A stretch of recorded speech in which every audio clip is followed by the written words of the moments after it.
আদি শহর উদ্যানে কার্তিক তার পূজা পাঠ আর বন্ধুদের সাথে আড্ডায় মগ্ন হয়ে যখন রিল্যাক্সের জীবন কাটাচ্ছিল, তখনই তার জীবনে আসে পরীর মতো এক সুন্দরী। তবে এই সুন্দরীকে পটাতে তার বেশি কাঠখড় পুরাতে হয়নি। সমস্যাটা তো বাধে তখন যখন সেই রহস্যময়ী সুন্দরী হঠাৎ গায়েব হয়ে যায় আর ফেসে যায় এমন এক রাক্ষসের জালে যার নাম শুনলেই পুরো শহর কেঁপে ওঠে। তবে ভালোবাসা কি কোনো বাধা মানে? কার্তিকও তার ভালোবাসাকে পেতে চলে আসে সেই রাক্ষসের ডেরায়, আর এরপরেই শুরু হয় রক্তারক্তি কাণ্ড। পড়তে থাকে একের পর এক লাশ। সত্য আর প্রতিশোধ জড়িয়ে যায় ভয়ানক এক খেলায়। তাহলে কি সহজ সরল কার্তিক ভালোবাসার জন্য রক্তের গঙ্গা বইয়ে দিবে, নাকি সে নিজেই আটকে যাবে এমন এক রহস্যের গোলক ধাঁধায়, যেখান থেকে বের হতে হলে তাকেই হয়ে উঠতে হবে আরেক রাক্ষসের বলি? তবে এটা নিশ্চিত, শেষের টুইস্ট আপনি কখনো অনুমান করতেই পারবেন না। এমনই ভরপুর সাসপেন্স, চমকে দেওয়ার মতো কিছু টুইস্ট, সাইকোলজিক্যাল ড্রামা আর রোমান্টিক রিভেঞ্জ থ্রিলে ভরা অন্য ধাঁচের এক গল্প নিয়ে আজ এক্সপ্লেইন করব সম্প্রতি মুক্তিপ্রাপ্ত ওয়েব সিরিজ সাইকো সাইয়া, যার অর্থ উন্মাদ প্রেমিক। পাহাড়ে ঘেরা ছোট্ট এক নদী। নদীর পাড়ে একটা ছেলে উপুর হয়ে পড়ে আছে। তার পিঠে একটা মেয়ের ছবি ট্যাটু করা। গুন্ডার মতো এক লোক সেই ট্যাটুর উপরে বন্দুক বলিয়ে ছেলেটাকে ডাকতে থাকে। ঝুম বৃষ্টিতে সেখানে থাকা সবাই একদম ভিজে গেছে। আসলে দুনিয়ায় কিছু মানুষ আছে যাদের সংজ্ঞা দিতে গেলে এমন দাঁড়ায় যে এরা পাগল না, আবার স্বাভাবিকও না। সকালে পুণ্যের কাজ করলেও রাত হতে হতে কোনো পাপ করেই ফেলে। তবে পিঠে ট্যাটু করা এই লোক না কোনো পাপ করতে বের ছিল আর না কোনো পূর্ণ। তার উদ্দেশ্য ছিল একটাই, আর তা হলো ভালোবাসার উন্মাদনা। এই গল্পটা এমনই এক সাইকোর। গুন্ডা টাইপের লোকটা উপুর হয়ে থাকা ছেলেটাকে কয়েকটা লাথি মারে, চুলের মুঠি ধরে টেনে উঠিয়ে বলে, তোর কি মনে হয় তুই এই গল্পের হিরো? আরে বলদ, তোর এই গল্প তো আসলে আমি লিখছি। নিশ্চয়ই বুঝতে পারছেন না যে আসলে এখানে কি হচ্ছে। এই গল্পকে ভালোভাবে বুঝতে হলে আমাদেরকে ফিরে যেতে হবে 10 মাস আগে উদ্যানপুরে। হাজার বছরের পুরনো শহর উদ্যানপুরের স্টেশনের এক ট্রেন থেকে পরীর মতো সুন্দরী একটা মেয়ে নেমে আসে। মেয়েটার সাথে বয়স্ক এক মহিলা আর একটা লোক এসেছে। মেয়েটা লক্ষ্য করে কারেন্টের তারে সাদা একটা সিগাল আটকে আছে। বিষয়টাকে পাত্তা না দিয়ে গাড়িতে করে হোটেলের উদ্দেশ্যে রওনা দেয়। সকাল সকাল কার্তিক তার মতোই বেকার বন্ধুদের তার লেখা আজাইরা ছন্দ শোনানোতে ব্যস্ত। কার্তিকের বেস্ট ফ্রেন্ড ঋতু বিরক্ত হয়ে বলে, তোমার মতো কবি কবিতা লিখলে মানুষ কবিতা পড়াই বন্ধ করে দিবে। ঋতু আসলে পেশায় ডক্টর, যে জর্জিয়া থেকে ডক্টরি পড়ে আছে। তবে সেও অপেক্ষায় আছে কবে তার এই বন্ধুর জীবনে সত্যিকারের ভালোবাসা আসবে আর তার বন্ধু সুন্দর সুন্দর কবিতা লিখবে। তবে ঋতু কার্তিকের মন রাখতে বলে, তুই কাউকে না পেলে কোনো সমস্যা নেই, আমি তো আছি। যাই হোক, মন্দির থেকে ফিরে কার্তিক তার কুকুরছানাদেরকে খাওয়াচ্ছিল। আসলে কার্তিক কুকুরদেরকে খুব পছন্দ করে। তার দাবি সে নাকি এদের ভাষাও বোঝে। এসবের মাঝেই হঠাৎ বাইরে হট্টগোল শুনে কার্তিক বের হয়ে আসতেই দেখে তার ছোট চাচা বাবার সাথে বেয়াদবি করছে। কারণ বাবা এত সৎ যে কাস্টমার ঘি চাইলে খাঁটি ঘি দিয়ে দিয়েছে, সেখানে কোনো ভেজাল মেশায়নি। বাবার সাথে বেয়াদবি কার্তিক কখনো সহ্যই করবে না, তাই চাচাকে তো আর মারতে পারে না। এই জন্য চাচার ছেলেকে মারতে থাকে। বাবা কোনো রকমে তাকে সামনে বলে, তুই আজ কথা দে কখনোই তোর হাত আর মুখ দিয়ে কাউকে কষ্ট দিবি না। কাল কিছু টুরিস্টের সাথে দেখা করে শিব মন্দিরটা দেখিয়ে দিবি। কার্তিকের চাচার উপর প্রচন্ড রাগ হলেও বাবার জন্য কিছু বলতেই পারে না, তাই রেগে দেয় হাঁটা। চারু তখন তার বডিগার্ডদেরকে নিয়ে সাবিতা সদনে ঢুকতেই গুন্ডার মতো একজন মাঙ্গাকে তার জিনিসপত্র ওঠাতে বলে। চারু রেগে বলে, মাঙ্গা এখানে শুধুমাত্র দাদির জিনিসপত্র ওঠাবে, আর কারণ না। বলেই দাদির হুইল চেয়ার ধরতে গেলেই মাঙ্গার হাতে স্পর্শ লাগে। মাঙ্গা লাজুক হাসি দিয়ে বলে, আপনাকে এই হলুদ রঙে অনেক সুন্দর লাগে। চারু কথাটা শুনেও না শোনার ভান করে। পরের দিন সকালে কার্তিক বাবাকে কল দিয়ে বলে, আর কতক্ষণ দাঁড়াবো? বাবা বুঝিয়ে বলে, ধৈর্য ধরতে শিখো, ওরা হান্টি চৌহানের পরিবারের লোক, তাই সাবধানে কাজ করবে। কার্তিক বিরক্ত হয়ে কল কাটতে দেখে কালো গাড়ি থেকে সুন্দরী এক মেয়ে নেমে তার দিকেই আসছে। চারুকে দেখে কার্তিক যেন নিঃশ্বাস নেওয়ার কথাটাও ভুলে যায়। তখনই আচমকা বৃষ্টি শুরু হয়ে গেলে চারু মুচকি হেসে দৌড়ে কার্তিকের কাছে আসে। চারু লক্ষ্য করে আশেপাশের সবাই তাকে অন্য নজরে দেখলেও কার্তিক শুধুমাত্র তার চোখের দিকেই তাকিয়েছিল, যেন সে চারুর চোখের মধ্যে ডুবে যেতে চায়। চারু কয়েকবার ডাকার পর কার্তিকের হুঁশ ফেরে। এত লম্বা লাইন দেখে চারু বলে, এভাবে অপেক্ষা করা সম্ভব না, দয়া করে কোনো ব্যবস্থা করেন। কার্তিক হাসতে হাসতে চারুকে নিয়ে রেলিং পার হয়ে এক দৌড়ে মন্দিরে আসে। চারুর হাতে হাত রাখতেই কার্তিকের মনে এক অদ্ভুত রকমের অনুভূতি খেলে যায়। চারু যখন পূজায় ব্যস্ত, কার্তিক তখন চারুকে দেখাতেই ব্যস্ত। বাসায় ফিরেই ঋতুকে কল দিয়ে বলে, রোমিও হয়ে এতদিন খুঁজে ফিরেছি যেই জুলিয়েটকে, দিনরাত যা ছবি আঁকতে চেয়েও হারিয়েছি বারবার তাকে। একদিন হঠাৎ ভাগ্য হেসে এলো বৃষ্টির সাথে মিলে, স্বপ্নের মানুষ দাঁড়ালো আমার সামনে নীরব আকাশ ঢেলে। তার সাথে দেখা করে মনে হলো আজ আমার সব মনোকামনা যেন নেমে এলো আকাশ ছুঁয়ে জমিনে। কার্তিকের এমন কথা শুনে ঋতুর আর বুঝতে বাকি থাকে না তার বন্ধু কারোর প্রেমে হাবুডুবু খাচ্ছে। কার্তিক ইনস্টাতে চারুর আইডি খুঁজে তাকে ফলো রিকোয়েস্ট দেয়, এরপর সবসময় তাকে ফলো করতে থাকে আর চারুকে দেখেই মুচকি হাসে। সুযোগ পেলেই তার ছবি তোলার চেষ্টা করে। একদিন চারু মাঙ্গার সাথে দাঁড়িয়ে ফুচকা খাচ্ছিল। কার্তিক যে তাকে দেখে হাসছে সেটা চারুও লক্ষ্য করে। তখনই কেউ কল দেওয়ায় চারু ঘাবড়ে ছুটে যায়। সাথে সাথেই কার্তিকের চাচা বলে চারুর দাদির অবস্থা প্রায় যায়, জলদি গিয়ে শেষকৃত্যের জিনিসগুলো দিয়ে আয়। কার্তিক কি মনে করে জানো সেসব জিনিস না নিয়েই দৌড়ে ঋতুকে টেনে তার থেকে ওষুধের নাম লিখিয়ে নিজেই সিল মেরে ওষুধটা নিয়ে দাদির কাছে দৌড়ে এসে তার গলায় ফুটিয়ে দেয়। সাথে সাথেই দাদি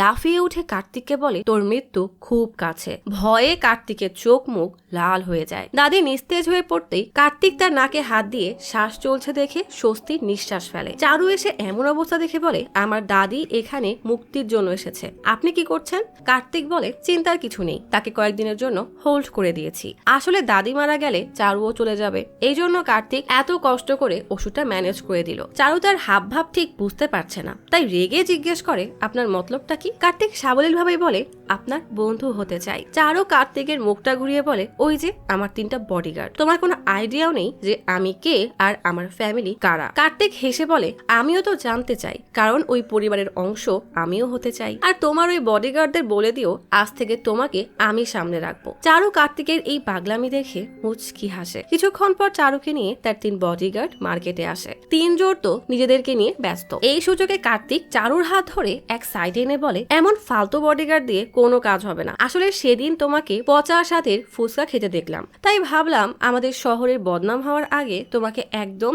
দেশি ঘি দিয়ে ভাজা চাট খাওয়াবো, আর এমন কিছু মুহূর্ত উপহার দিব যেন তুমি এখান থেকে যাওয়ার পরও আমাকে মনে রাখো, বা এখান থেকে যাওয়ার কথা একদম ভুলেই যাও। চারু তাকে পাত্তা না দিয়ে চলে যেতে গেলেই কার্তিক তার হাত ধরে নিয়ে আসে মন্দিরে। কার্তিক বলে, আমি তো তোমার বডিগার্ডদেরকে ফাঁকি দিয়ে চ্যালেঞ্জ পূর্ণ করেছি, এবার তোমাকে আমার সাথে পুরো শহর ঘুরতে হবে। চারু হেসে বলে, আমি যাব না। কার্তিক এবার সোজা পানিতে নেমে বলে, তুমি হ্যাঁ না বলা পর্যন্ত আমিও পানিতে ডুব দিয়েই থাকবো, ভেবে দেখো পরে কিন্তু ব্রাহ্মণ হত্যার পাপ লেগে যাবে। চারু তবুও পাত্তা না দিলে কার্তিক সত্যি ডুব দিয়ে আর ওঠে না। অনেকক্ষণ কেটে যাওয়ায় চারু বেশ ঘাবড়ে বলে, প্লিজ ওঠো, আমি রাজি। সাথে সাথেই কার্তিক উঠে খুশিতে লাফাতে থাকে। কিছুক্ষণ পর নদীর ঘাটে বসে চারু কার্তিককে মন খারাপ করে বলে, ওই সাইবেরিয়ান সিগাল বহু দূর থেকে এখানে এসেছে, কিন্তু ওদের দেখে আমার অনেক হিংসা হয়। ওদের কেউ আটকে রাখতে পারে না, যখন মন চায় উড়ে বেড়ায়। কার্তিক জিজ্ঞেস করে, তোমার জীবনে কি কোনো সমস্যা আছে? তাহলে আমাকে বলো। এই শহরে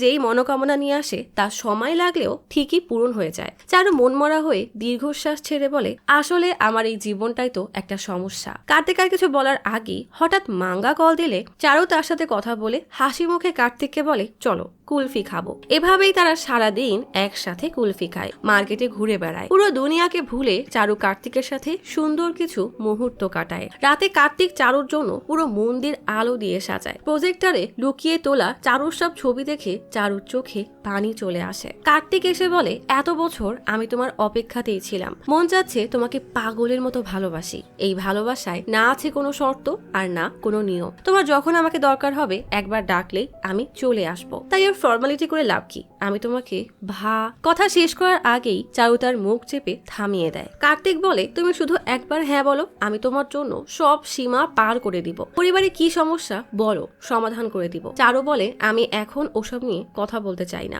বলেই কার্তিকের কাছাকাছি আসতেই যাবে, তখনই হঠাৎ সেখানে পুলিশের রেড পড়ে। চারু প্রচন্ড ঘাবড়ে বলে, ওরা আমার চেহারা দেখলে তুমুল কাণ্ড হয়ে যাবে। কার্তিক দ্রুত চারুর ওড়না দিয়ে তার মুখ ঢেকে বন্ধুদেরকে কল দিয়ে ডাকে। অফিসার রাজা আগে থেকেই কার্তিককে সহ্য করতে পারে না। আজ এমন সুযোগ পেয়ে তাকে তুচ্ছ তাচ্ছিল্য করে কথা বলতে থাকে। কার্তিক তবুও চারুর মুখের কাপড় শক্ত করে ধরে রাখে। রাজা কার্তিককে লাঠি দিয়ে জোরে জোরে মারলেও কার্তিক ঢাল হয়ে দাঁড়িয়ে থাকে। তখনই কার্তিকের বন্ধুরা এসে পুলিশের এমন অনৈতিক কাজের ভিডিও শুরু করতেই রাজা তার দলবল নিয়ে সরে পড়ে। কার্তিককে এতটা মার খেতে দেখে চারুর খুব কষ্ট হয়, তাই কান্না করতে করতে বলে, আমার জন্যই এই সব হয়েছে, সরি। বলেই যেতে গেলে কার্তিক তার হাত শক্ত করে ধরে জিজ্ঞেস করে, কাল দেখা করবে তো? চারু অসহায় নজরে তাকিয়ে কোন রকমের জোর করে হাত ছাড়িয়ে দৌড়ে চলে যায়। আবারও কি মনে করে যেন কার্তিকের দিকে অবাক হয়ে তাকিয়ে থাকে। কার্তিক বুঝে যায় চারুও তাকে ভালোবাসে, তাই মুচকি হাসে। বাসায় ফিরে চারুর কথা ভাবতে ভাবতে ফেরি লাইট দিয়ে চারুর ছবি বানিয়ে সিলিং এ টাঙিয়ে পাগল প্রেমিকের মতো সারা রাত সেই ছবি দেখে মুচকি হাসে। পরের দিন সকালে ঋতু এসে রেগে কার্তিককে বলে, তোমার সমস্যাটা কি? 24 ঘন্টায় প্রেমে পড়ে এমন ভাব দেখাচ্ছ যেন মেয়েটাকে অনেক আগে থেকেই ভালোবাসো, আর তাছাড়াও মেয়েটা তোমার থেকে 2 থেকে 3 বছরের বড়। কার্তিক রেগে বলে, বড় ছোট এসব আমি জানি না, আমি শুধু ওকে ভালোবাসি, ব্যাস। বলেই হাঁটা দিয়ে মন্দিরের কাছে আসতেই দেখে একজন জোর করে চারুর হাত টেনে গাড়িতে ওঠাচ্ছে। কার্তিক পাগলের মতো ছটফট করতে থাকে। কোনো রকমে বাবার থেকে স্কুটি নিয়ে চারুর গাড়ির পিছু করতে করতে একদম স্টেশনের প্ল্যাটফর্মে উঠে যায়। সামনে হঠাৎ কার্টুন চলে আসায় তাতে ধাক্কা খেয়ে পড়ে গেলেও সেই অবস্থাতেই উঠে দৌড়ে চলন্ত ট্রেনে চারুকে খোঁজে। নিজের নাম শুনে চারু পেছনে তাকাতেই কার্তিককে দেখে কান্না করতে থাকে। তবে আফসোস, কার্তিক তার চারুকে দেখতে পায় না। অসহায়ের মতো প্ল্যাটফর্মে বসে পড়ে। বাবা ছেলের এসব পাগলামি দেখে বলে, তুই কি আদেও জানিস ওই মেয়েটা কি? কার্তিক রেগে তার রুমে চলে যায়। চারুকে ছাড়া এর পরের দিনগুলো কেমন যেন বিষাদে কাটতে থাকে। কোনো কিছুতেই তার আগের মতো আর শান্তি নেই। এমনই একদিন হঠাৎ চারু ইনস্টাগ্রামে ভিডিও মেসেজ দিয়ে বলে, কার্তিকের সাথে কাটানোর সময়গুলো তার জীবনের সবচেয়ে সুন্দর মুহূর্ত ছিল। তবে আফসোস একটাই, যে সেদিন সে কার্তিককে সুন্দর করে জড়িয়ে ধরতে পারেনি। সেই মুহূর্তটাকেই ফিরে পেতে সে তার পুরো জীবন বাজি রাখতে পারে। এমন ভিডিও দেখার পর কার্তিককে কি আর কোনোভাবে আটকে রাখা সম্ভব? পরের দিনে কার্তিক স্টেশনে চলে আসে। সিঁড়ি দিয়ে উঠতেই লক্ষ্য করে একটা সিগাল তারে আটকে আছে। সিগালটাকে ছাড়িয়ে উড়িয়ে দিয়ে হান্টির বিষয়ে সার্চ করতে গিয়ে দেখে সে অনেক বড় নাম করা অভিনেতা। আসলে কার্তিক জানেও না সে কত বড় বিপদের সামনাসামনি হতে যাচ্ছে। আর সেই বিপদের সংকেত হিসাবেই সেই সিগালটা কার্তিকের ট্রেনে বাড়ি খেয়ে সেখানেই মারা যায়। কিছুক্ষণ পরেই কার্তিক পৌঁছে যায় চারুর শহর কাটনিতে। চারু তখন মন্দির থেকে বের হয়ে মেঝেতে সিগালের রঙগুলি দেখে বেশ অবাক হয়ে যায়। পাখির ঠোঁট যেদিকে আঁকানো সেদিকে হেঁটে যেতেই দেখে সিঁড়িতে আরেকটা পাখি আঁকা। সেই পাখিকে অনুসরণ করে উপরে উঠতেই কার্তিক তার পেছনে এসে বলে, তুমি ডেকেছো আর আমি এসে গেছি। চারু ভূত দেখার মতো চমকে বলে, আমি তোমাকে কখন আসতে বলেছি? কার্তিক হেসে সেই ভিডিও দেখিয়ে বলে, তোমার কোনো স্টোরি কিন্তু আমি মিস করিনি। তুমি প্রতি মঙ্গলবার এই মন্দিরে আসো, আমাকে মিস করছো তাই না? আর তোমার জীবনের সেই মহা বিপদ হলো হান্টি চৌহান। নিশ্চয়ই সে তোমার বড় ভাই। নিজে অভিনয় করে বেড়ায় আর বাড়ির মহিলাদেরকে এভাবে শাসনে রাখে। এখন আর কোনো চিন্তা নেই, আমি তোমাকে এখান থেকে মুক্ত করে নিয়ে যাব। চারুর চোখে মুখে অজানা এক আতঙ্ক ভেসে ওঠে। কার্তিক যেই হান্টির কথা বলছে সে তখন কোর্টে এক মহিলার কুকুরকে গায়ে চাপা দিয়ে মেরে ফেলার জন্য কাঠগড়ায় দাঁড়ানো। বিচারক হান্টিকে সাজা হিসাবে একটা রাস্তার কুকুরকে অ্যাডপ্ট করে তার দেখাশোনা করার সাজা দেয়। এই রায় শুনে হান্টির লোক আবার একটা জার্মান শেপার্ড নিয়ে আসে। হান্টি চিন্তায় পড়ে যায় যে এমন হিংস্র কুকুর পুষে ভাব দেখাতে গিয়ে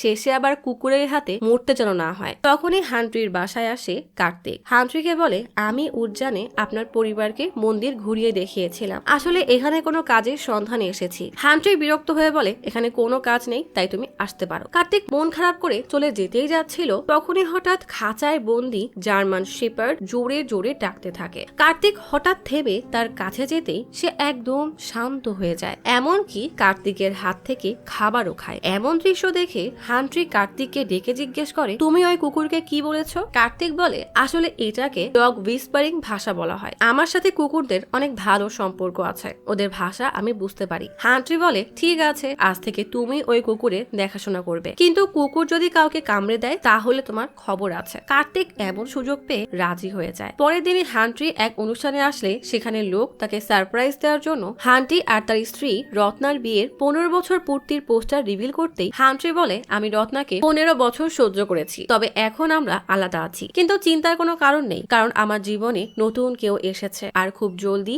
আমি তাকে বিয়ে করব। তখনই রেড কার্পেটে চারুকে হেঁটে আসতে দেখা যায়। তার মানে চারু হান্টির বোন নয়, বরং তার হবু স্ত্রী। এমন বড় একটা শক পেয়ে কার্তিক ঠিক বুঝে উঠতে পারে না সে এখন কি করবে। চারু ওয়াশরুমে আসতেই কার্তিক আচমকা সেখানে এসে প্রচন্ড রেগে বলে, এসব কি হচ্ছে? ওই গুন্ডা তোমার ভাই না? চারু বলে, আমি কয়েকদিন পরই তার স্ত্রী হতে যাচ্ছি। আমি তো বলেছিলাম আমার জীবন আগে থেকেই জাহান্নাম হয়ে আছে, তাই চাই না তুমিও এসব ঝামেলার মধ্যে পড়ো, প্লিজ ফিরে যাও। বলেই চারু কার্তিককে জড়িয়ে ধরে তাকে ফিরে যাওয়ার জন্য রাজি করাতে থাকে। হঠাৎ কিছু না বলেই সেখান থেকে চলে যায়। রাতে হান্টির ভিলার ভেতরে দেওয়ালে টানানো যোদ্ধাদের ছবি দেখে কার্তিক অদ্ভুত নজরে তাকিয়েছিল। তখনই হুইল চেয়ারে চারুর দাদি এসে বলে, সঠিক রাস্তাটা বেছে নাও, কারণ তোমার মধ্যেও একজন যোদ্ধা লুকিয়ে আছে। কথাটা কার্তিকের মনে কেমন যেন সাহস যোগায়। সে এবার হান্ট্রির ড্রিঙ্কস এর আড্ডায় এসে হান্ট্রিকে ভালোবাসার কবিতা শোনায়। হান্ট্রির কবিতা শুনে বেশ প্রশংসা করে বলে,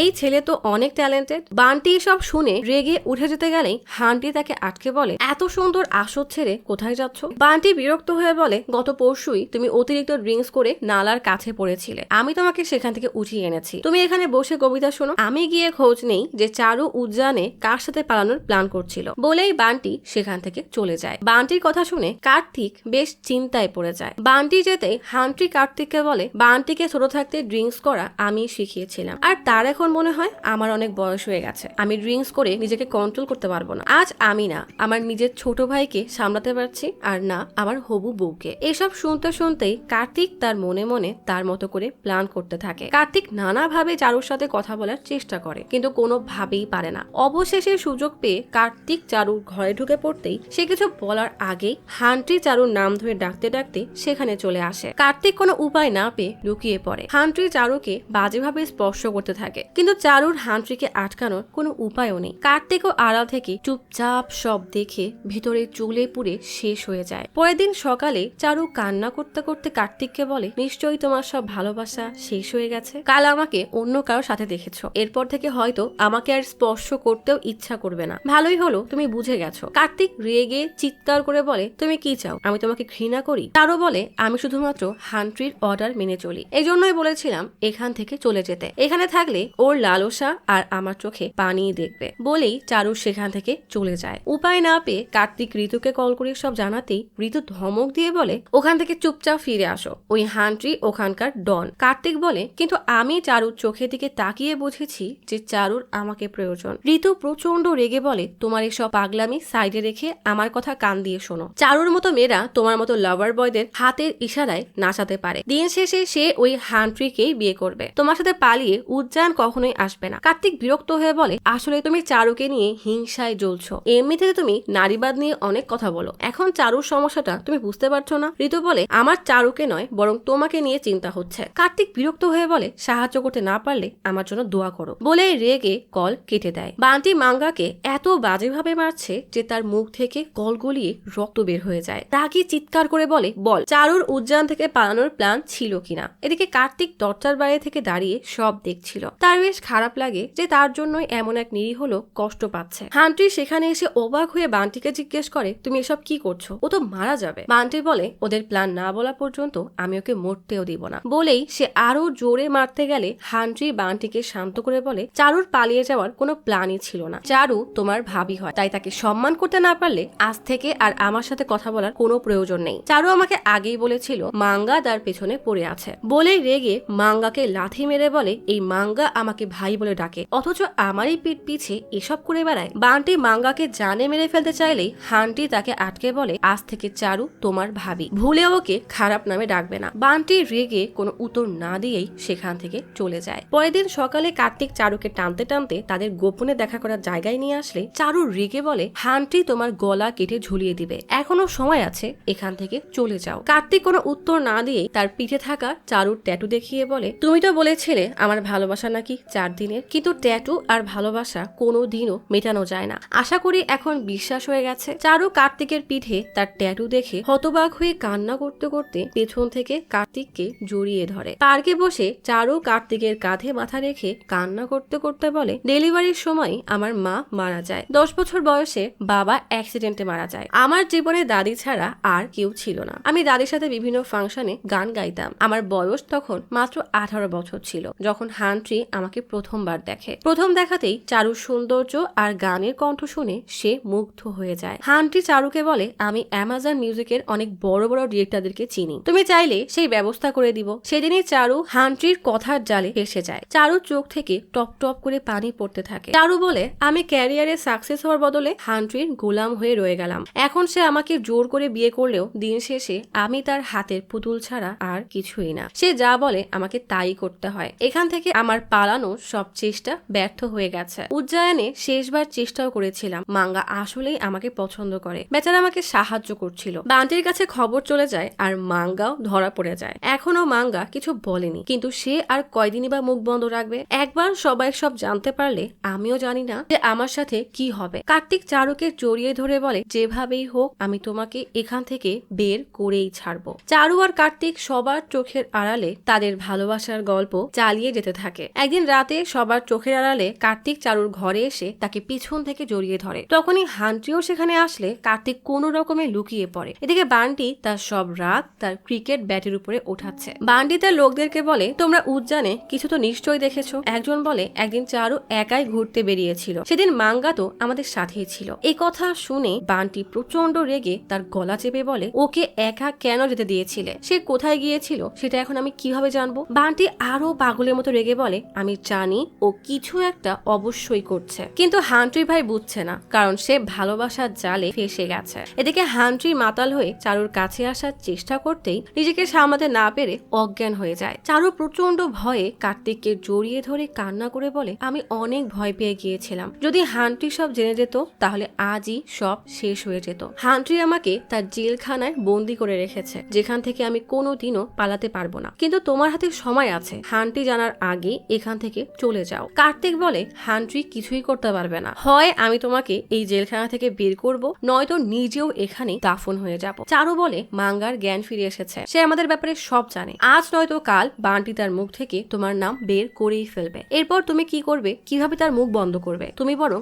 মাঙ্গাকেই মেরে ফেলো। কার্তিক চারুর কথা মতো একটা ধারালো ছুরি নেয়। নিজের ভালোবাসার খাতিরে কোনো কিছু না ভেবেই মাঙ্গার কাছে চলে যায়। মাঙ্গা তখনও অজ্ঞান হয়ে আছে। কার্তিক একটা ধাক্কা মারতেই মাঙ্গা জেগে ওঠে। কার্তিক তার গলায় ছুরি মারতেই মাঙ্গা জানের ভয়ে কাঁপতে থাকে। মাঙ্গার এই অসহায়ত্ব দেখে কার্তিকের চোখে পানি চলে আসলো। সে কি করবে ভেবে না পেয়ে দৌড়ে ঘরে চলে যায়। যেই ছেলেটা কয়েকদিন আগেও অবলা পশুদের সেবা করত, আজ সে নিজের ভালোবাসার জন্য খুনের মতো জঘন্য কাজ করবে, এটা সে মানতেই পারছে না। পরের দিন সকাল হতেই দেখা যায় সবাই মাঙ্গার লাশের কাছে জড়ো হয়েছে। কার্তিকের পোষা হিংস্র কুকুরের কামড় খেয়ে মাঙ্গা মারা গেছে। বান্টি হতবাক হয়ে বলে, মাঙ্গার বাঁধন কে খুলে দিল? বলেই সে কার্তিকের কাছে এসে বলে, এই কুকুরকে সামলানোর দায়িত্বটা তোমার ছিল, তাই না? কার্তিক বলে, আমি কিছুই জানি না। বান্টি রেগে কার্তিকের ঘাড় ধরে বলে, যদি তুমি মিথ্যা বলো তাহলে আমি তোমার লাশ কেটে টুকরো টুকরো করে ভাসিয়ে দিব। হান্ট্রি বলে, হয়তো কুকুরটা বাঁধন ছিঁড়ে বেরিয়ে গেছে। এই মাঙ্গা রোজ তোমার হাতে মার খেয়ে তিলে তিলে মরছিল। এমনিতেও মানুষ এখানে মরতেই আসে, তাই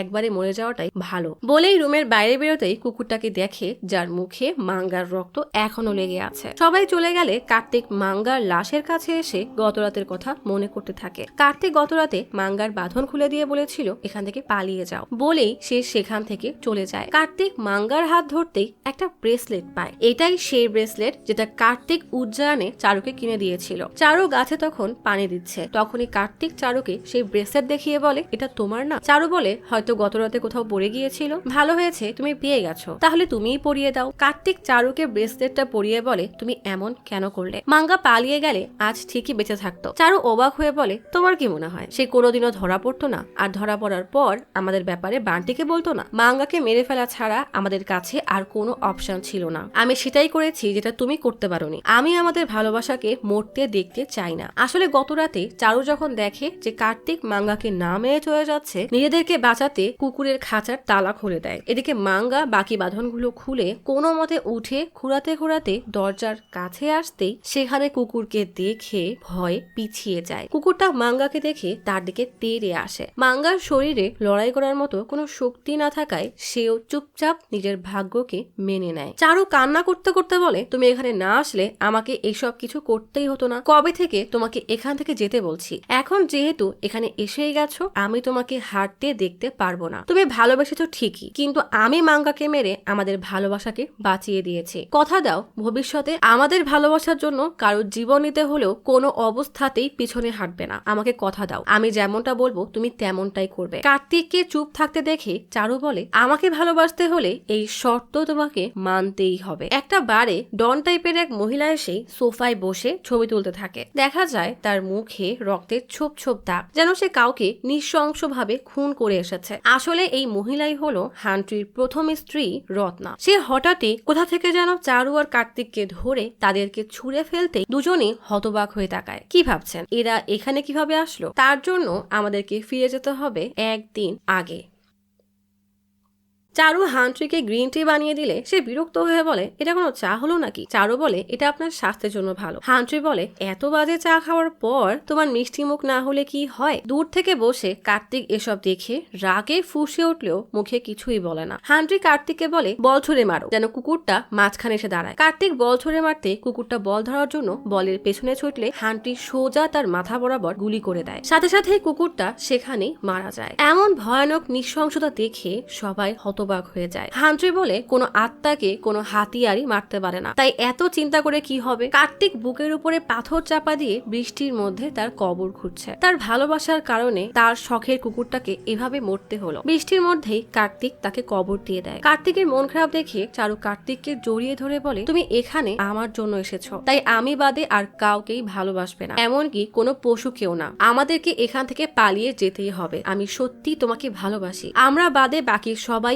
এখানে এক একটা শয়তান। তখনই হান্ট্রি চারুকে ডাকলে চারু নিজেকে সামলে কার্তিককে সান্ত্বনা দেওয়ার অভিনয় করতে থাকে। হান্ট্রি এসে কার্তিককে কান্না করতে দেখে বলে, একটা পশুকে কেউ এত ভালোবাসতে পারে? এটা দেখে আমি সত্যি তোমার প্রতি মুগ্ধ হয়ে গেছি, কিন্তু ও যেভাবে পাগলামি করছিল তাতে ওকে মারা ছাড়া আর কোনো উপায়ও ছিল না, না হলে বাইরে আমার নাম খারাপ হয়ে যেত। কিন্তু আমি তোমার জন্য আরেকটা কুকুর নিয়ে আসবো। বলেই সে কার্তিককে হাসানোর চেষ্টা করে। চারুর দিকে তাকিয়ে বলে, সামনেই মিসেস কার্টনি কম্পিটিশন হতে যাচ্ছে, তুমি আমার ওয়াইফ হিসাবে সেখানে অংশ নিবে। এটা শুনে কার্তিকের মন আরো ভেঙে যায়। হান্টি চারুকে নিয়ে সেখান থেকে চলে গেলেই কার্তিক সেখানে বসে কি করবে সেটাই ভাবতে থাকে। ঘরে এসে হান্টি চারুর সামনে একটা নতুন জামা ধরে বলে, এই পোশাকে তোমাকে অনেক ভালো লাগছে, এটা পরেই তুমি কম্পিটিশনে যাবে আর ক্রাউন পরবে, এটা ছাড়া তোমার কাছে আর কোনো অপশন নেই। চারু মুখ ফুটে কিছুই বলে না। হান্টি চলে যেতেই চারু দৌড়ে কার্তিকের কাছে এসে প্রচন্ড রেগে বলে, মিসেস কার্টনি কম্পিটিশনের নামে হান্টি পুরো দুনিয়ার কাছে আমাকে তার স্ত্রী হিসাবে পরিচয় করিয়ে দিতে চাচ্ছে,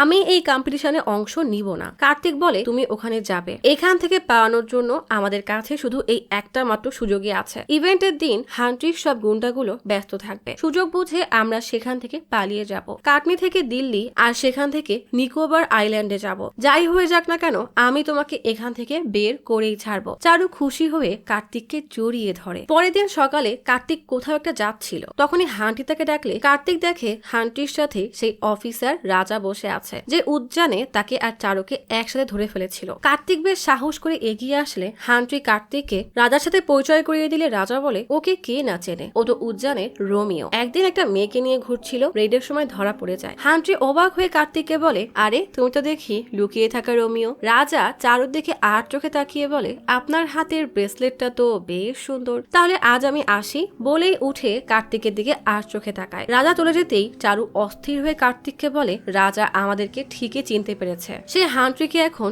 সব বলে দিবে। কার্তিক চারুকে শান্ত করার চেষ্টা করে বলে, ওই দিন রাতে রাজা তোমার চেহারা দেখেনি, তাও আমি খোঁজ নিয়ে দেখছি। বলেই সে চারুকে জড়িয়ে ধরে। পরের দিন সকালে কার্তিক বাইরে যাচ্ছিল, তখনই হান্ট্রি ডেকে বলে, আমার জন্য একটা বিয়ার বানাও। কার্তিক কাপা কাপা হাতে হান্ট্রিকে বিয়ার সার্ভ করতেই হান্ট্রি কার্তিককে জিজ্ঞেস করে, তোমার গার্লফ্রেন্ডের নাম কি? উপরের ঘর থেকে চারু তখন সব দেখছে। কার্তিক চারুর দিকে একবার তাকিয়ে ভয়ে ভয়ে ঋতুর নাম নিয়ে বলে, আমরা ছোট থেকে থেকেই একসাথে পড়ালেখা করেছি। হান্ট্রি প্রথমে বেশ সিরিয়াস হলেও পরে হুট করে হেসে বলে, আমি কি তোমার বাবা নাকি যে তোমার গার্লফ্রেন্ডের নাম শুনে তোমাকে পেটাবো? তুমি ওকে ভালোবাসো কেন সেটাই বলো। কার্তিক বলে, ভালোবাসার কোনো কারণ হয় না, ঘৃণা করার জন্য কারণ লাগে, কিন্তু ভালোবাসা তো এমনিতেই হয়ে যায়। এমন কথা শুনে হুট করে হান্ট্রি কার্তিককে জড়িয়ে ধরে বলে, অনেক সুন্দর বলেছো তো। আমার থেকে ডিভোর্স নিতে রত্না আমাকে কোর্ট পর্যন্ত টেনে নিয়ে গেছে, তাও একটা সামান্য অ্যালিমনির জন্য। আমি ওকে ছাড়বো না। হান্ট্রি যেতেই কার্তিক ইশারা করে চারুকে আশ্বস্ত করে যে সব ঠিক আছে। আজ মিসেস কাটনি কম্পিটিশনের দিন। আলিশান কাটনি ক্লাবের বাইরে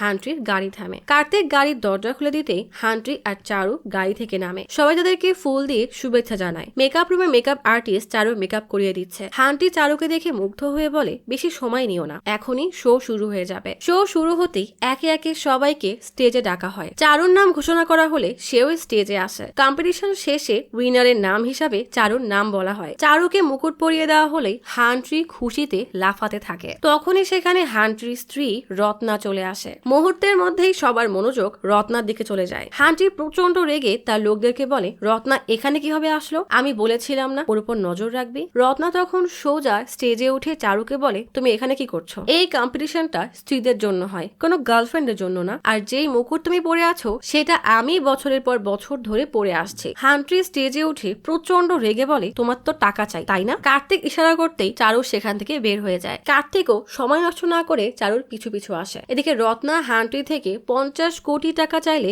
হান্ট্রির মাথায় যেন রক্ত উঠে যায়। রত্না বলে, তোমার কাছে যখন এত টাকা নেই তখন চুপচাপ বসে তামাশা দেখো। হান্ট্রি আর সহ্য করতে না পেরে রত্নার গলা চেপে ধরে। রত্নাও আজ হার না মেনে তার গলা চেপে ধরে। এদিকে কার্তিক আর চারু পেছনের দরজা দিয়ে পালাতে থাকে। ওয়াশরুমের দরজার গ্লাস দিয়ে বান্টির লোক সেটা দেখেই বান্টিকে জানাতেই বান্টি বলে, ওরা যখন পালাচ্ছে ওদেরকে পালাতে দাও, আমি ওদেরকে হাতে নাতে ধরবো। কার্তিক আর চারু তখন রাস্তায় নেমে পড়ে। কোনো মতে একটা অটোতে উঠে বেরিয়ে পড়ে। বান্টিও সময় নষ্ট না করে সেই অটোর পিছু নেয়। মাঝ রাস্তায় একটা গাড়ি থাকায় বাধ্য হয়ে অটো থামাতে হয়। গাড়ির লাইট এত তীব্র যে কেউ সামনে কিছু দেখতেই পায় না। অফিসার রাজা তখন টিটকারির হাসি হেসে গাড়ির উপরে বসে চারুদের আসার অপেক্ষা করছিল। অটো দেখতেই রাজা বলে, জলদি অটো থেকে বের হও। আর কোনো উপায় না পেয়ে দুজনে নেমে আসতেই রাজা কার্তিককে বলে, আমি বলেছিলাম না যে আমার নজর তোমাদের উপরে আছে? কার্তিক বিরক্ত হয়ে বলে, আপনার সাথে আমার কোনো ব্যক্তিগত শত্রুতা নেই। আপনার আমার সাথে যা হিসাব আছে সেটা পরে মিটিয়ে নিবেন, কিন্তু আপাতত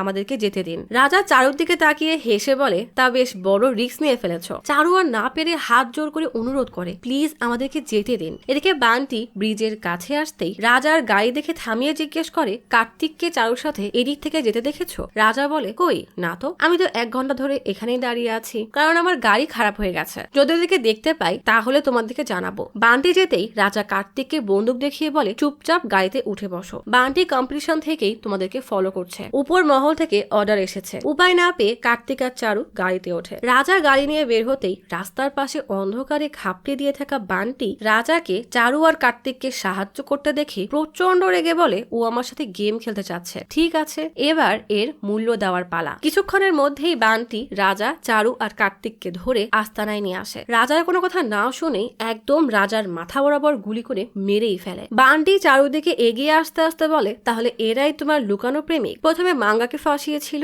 আর এখন একে। তোকে তো আমার ভাই দেখে নেবে। বলে কার্তিককে রড দিয়ে পশুর মতো মারতে মারতে গুলি করতে গিয়েও আবারও কি মনে করে যেন বলে, তোমাকে তো আমি এত সহজে মারবো না। তখনই আচমকা রত্নার গাড়ি সেখানে আসতেই বান্টি আর তার লোকেরা গাড়ির দিকে তাক করে গুলি ছুটতেই যাবে, তার আগেই রত্না গুলি করে সবকটার হাত থেকে বন্দুক ফেলে দেয়। গাড়ি থেকে নেমে রত্না এগিয়ে আসতেই বান্টি চিৎকার করে বলে, তুমি এখানে কি করছো? রত্না কোনো উত্তর না দিয়ে বান্টির লোকদেরকে গুলি করে মারে। এইসব দেখে বান্টির মাথায় রক্ত উঠে যায়। বান্টি কিছু বুঝে ওঠার আগেই রত্না তার বুক বরাবর গুলি করে দেয়। তীব্র ব্যথায় বান্টি বুকে হাত দিয়ে বলে, ভুলে গেছো কিভাবে তোমাকে? বাকি কথা শেষ করার আগেই রত্না বান্টিকে আরো কয়েকটা গুলি করে মেরেই ফেলে। কান্না ভেজা চোখে সেই কাটনি কম্পিটিশনের ট্রফি হাতে নিয়েই সেটা দিয়েই বান্টির লাশকে ক্ষত বিক্ষত করতে থাকে, যেন সে বহুদিনের রাত জমিয়ে রেখেছিল। রত্নার এই রূপ দেখে চারু প্রচন্ড ভয় পেয়ে যায়। বান্টির রক্তে রত্নার পুরো মুখ লাল হয়ে যায়। রত্না চারু আর কার্তিককে নিয়ে বাড়ি আসে। কার্তিককে জিজ্ঞেস করে, তুমি কি ওকে সত্যি ভালোবাসো? ওর জন্য কি জীবনও দিতে পারবে? কার্তিক বলে, হ্যাঁ পারবো। রত্না বলে, 18 বছর বয়সে যখন আমি গভর্নমেন্ট কলেজে পড়তাম তখন আমার বিয়ে ঠিক হয়, তাও আবার ওই হান্টির সাথে। আমি ভীষণ খুশি ছিলাম, কারণ হান্টি তখন নায়ক বলে কথা। বিয়ের প্রথম রাতে আমি যখন বেশ ভয়ে হান্ট্রির জন্য অপেক্ষা করছিলাম, তখন হান্ট্রির বদলে তার ভাই বান্টি আমার ঘরে আসে। আমার হাত মুখ বেঁধে আমার সাথে চরম অন্যায় করে। আমি যখন হান্ট্রিকে সব বলি তখন এসব সে পাত্তাই দেয়নি। চারুকে বলে তুমি আসলে অনেক সুন্দর, কিন্তু যখনই তোমার বয়স হয়ে যাবে, চামড়ায় ভাঁজ পড়বে, তখন হান্ট্রি তোমার দিকে ফিরেও তাকাবে না। আমি রত্না সংগ্রাম করতে জানি, তাই কোনোভাবে বেঁচে যাব, কিন্তু তোমরা তোমাদের কথা ভাবো। আমি 4 দিন পরের টিকিট তোমাদের ফোনে পাঠিয়ে দিয়েছি। সোজা আমার ভাই রাজীবের কাছে ভুটানে যাবে। সে তোমাদেরকে ওখানে সেটেল হতে সাহায্য করবে। ওখানে গিয়ে এসব ভুলে নতুন করে জীবন শুরু করো। কার্তিক জিজ্ঞেস করে আজ চলে গেলে ভালো হতো না? রত্না বিরক্ত হয়ে বলে 4 দিন পর আমি ডিভোর্সের কাগজে সই করলেই 50 কোটি পেয়ে যাব। তার আগে ভুটানে গিয়ে খাবে কি? আর ওকে দিয়ে কি ভিক্ষা করাবে নাকি? আমি 50 কোটি পেলে 5 কোটি তোমাদেরকে দিয়ে দিব, যেন তোমরা নতুন করে জীবন শুরু করতে পারো। চারু খুশি হয়ে রত্নাকে জোরে জড়িয়ে ধরতেই রত্না বলে বেশি ভালোবাসার দরকার নেই, ভুলে যেও না তুমি আমার স্বামীর গার্লফ্রেন্ড। এদিকে হান্ট্রি প্রচন্ড রেগে চিৎকার করে বলে চারু কোথায়? 4 ঘন্টা ধরে তাকে কোথাও খুঁজে পাওয়া যাচ্ছে না। একজন বেশ সাহস করে বলে আমরা পুরো ক্লাব ঘুরে দেখেছি, কিন্তু তাকে কোথাও পাইনি। বান্টির ফোনও বন্ধ বলছে। হান্ট্রির রাগে পাগলের মতো আচরণ করতেই চারু আর কার্তিক সেখানে আসে। হান্ট্রি প্রচন্ড রেগে বলে তুমি এতক্ষণ কোথায় ছিলে? কার্তিক বলে চারু ম্যাডাম রত্নার ভয়ে ওয়াশরুমে লুকিয়েছিল। হান্ট্রি রেগে যেতে গেলেই চারু পরিস্থিতি সামলে হান্ট্রির গালে হাত দিয়ে বলে এটা কিভাবে হলো? তোমার কি অনেক ব্যথা করছে? ব্যাস, হান্ট্রির মন গলে যায়। সে চারুকে কোলে তুলে সেখান থেকে চলে যায়। ভালোবাসার মানুষকে এভাবে আরেকজনের সাথে দেখে কার্তিকের মনের ভেতরে আগুন জ্বলে উঠলেও সে মুখে কিছুই বলে না। পরের দিন সকাল হতেই হান্ট্রি রত্নার চুলের মুঠি ধরে তার প্রাসাদে নিয়ে আসে। পাশেই জিতু আর বান্টির লাশ পড়ে আছে। রত্না রক্তাক্ত শরীর নিয়ে পাগলের মতো হাসছে, যেন আজ তার খুশির দিন। উঠে দাঁড়িয়ে আরো জোরে জোরে পাগলের মতো হাসতে থাকলে হান্ট্রি কোনো কথা না বলেই রত্নার মাথা বরাবর গুলি চালিয়ে তাকে চানেই মেরে ফেলে। গুলির আওয়াজ শুনে কার্তিক বাইরে আসতেই চারু তার হাত ধরে আটকায়। কার্তিক হতবাক হয়ে বলে হান্ট্রি সব জানলো কিভাবে? চারু বলে আমি তোমাকে বলেছিলাম না অন্য কারোর কথায় কান না দিতে? আমাদের শুধু ভাবা উচিত আমরা এখান থেকে কিভাবে পালাবো। এছাড়া আমাদের কাছে আর কোনো অপশন নেই। তোমাকে যে করেই হোক হান্ট্রিকে মারতে হবে। আমি সবকিছু প্ল্যান করে ফেলবো, কিন্তু তোমাকেই ওকে মারতে হবে। আমাদের ভালোবাসার জন্য তোমাকে এতটুকু তো করতেই হবে। কার্তিকের চোখ থেকে টপ টপ করে পানি গড়িয়ে পড়ে। চারুকে পেতে তাকে যে আর কত মানুষের রক্ত হাতে মাখাতে হবে কে জানে। বান্টির আত্মার শান্তির পূজা চলছে। চারু হান্ট্রিকে রেগে জিজ্ঞেস করে আপনি এখানে সিসিটিভি ক্যামেরা কেন লাগাচ্ছেন না? সাবধানে থাকতে সমস্যা কি? হান্ট্রি বেশ দাপট দেখিয়ে বলে এটা আমার বংশীয় মহল, এখানে এসে সরকারও আমার কিছু করতে পারবে না। রত্নার ভাইয়েরা তো দূরের কথা। চারু একদম মায়াকান্না জুড়ে বলে আপনার এই লোক দেখানো মান সম্মান নিয়েই থাকেন, যখন আমিও বান্টির মতো চলে যাব তখনই বুঝবেন। বলেই রেগে দেয় হাঁটা। চারুর চোখের পানি সহ্য করতে না পেরে হান্ট্রি ইন্দ্রকে ডেকে বলে মহলের সব জায়গায় ক্যামেরা লাগিয়ে দাও। কথা শেষ করা মাত্রই সামনের হাবান কুণ্ডলি আচমকাই ব্লাস্ট হয়ে জ্বলন্ত কাঠ হান্ট্রির মুখে গিয়ে লাগে। হান্ট্রি এবার মহলে ডক্টর এনে সেখানে অয়েনমেন্ট লাগায়। চারু তখন পাশে বসে কপাল চাপড়ে কান্না করতে থাকে। বাপ রে, কি সাংঘাতিক অভিনয়। হান্ট্রি সান্ত্বনা দিয়ে বলে কান্না করার মতো কিছুই হয়নি। চারু প্রচন্ড রেগে গেছে এমন ভান করে বলে আপনি কি বুঝতে পারছেন না কি হতে যাচ্ছে? আপনার কিছু হয়ে গেলে আমার কি হবে? লোকজন তো আমাকে ছিঁড়ে খাবে। আমাদের বিয়ে হয়নি, তাই আমাকে একদম পথে বসতে হবে। আপনি ছাড়া এই দুনিয়ায় আমার আর কেউ নেই। যতদিন না সব ঠান্ডা হচ্ছে আমরা ততদিনের জন্য ফার্ম হাউসে শিফট হয়ে যাব। আমি, আপনি আর কয়েকজন গার্ড সেখানে থাকবে। হান্টি সব মানতে না চাইলেও চারুর মায়া কান্না আর জোড়াজড়িতে রাজি হয়ে যায়। চারু এবার দৌড়ে গিয়ে কার্তিককে বলে সব ঠিক হয়ে গেছে। ওই রাক্ষসকে ফার্ম হাউসে মারাটাই সবচেয়ে সহজ হবে। ওখানে মাত্র 2 থেকে 4 জন গার্ড থাকবে, কিন্তু কিভাবে মারবে? গুলি করবে নাকি বালিশ চাপা দিবে? কার্তিক রেগে বলে আমি কোনো খুন করতে পারবো না। চারু অবশ্যই সব শোনেইনি। সে তার মতো বিড়বিড় করতেই থাকে যে হান্ট্রিকে ছাদ থেকে ফেলে দিবে অথবা শিকারের বাহানায় নিয়ে মেরে ফেলবে। কার্তিক এবার না পেরে ঝাড়ি দিয়ে বলে নিজেকে দয়া করে সামলাও। রাস্তায় কোনো পশু পাখি আহত হয়ে পড়ে থাকলে আমি তাদের ব্যান্ডেজ করে দিই, আর তুমি এখানে একটা জলজন্ত মানুষকে মারার কথা বলছো? পাগল হয়ে গেছো নাকি? চারু রেগে জিজ্ঞেস করে তো কি করতে চাও? কার্তিক বলে তা আমি জানি না, পালিয়ে যাব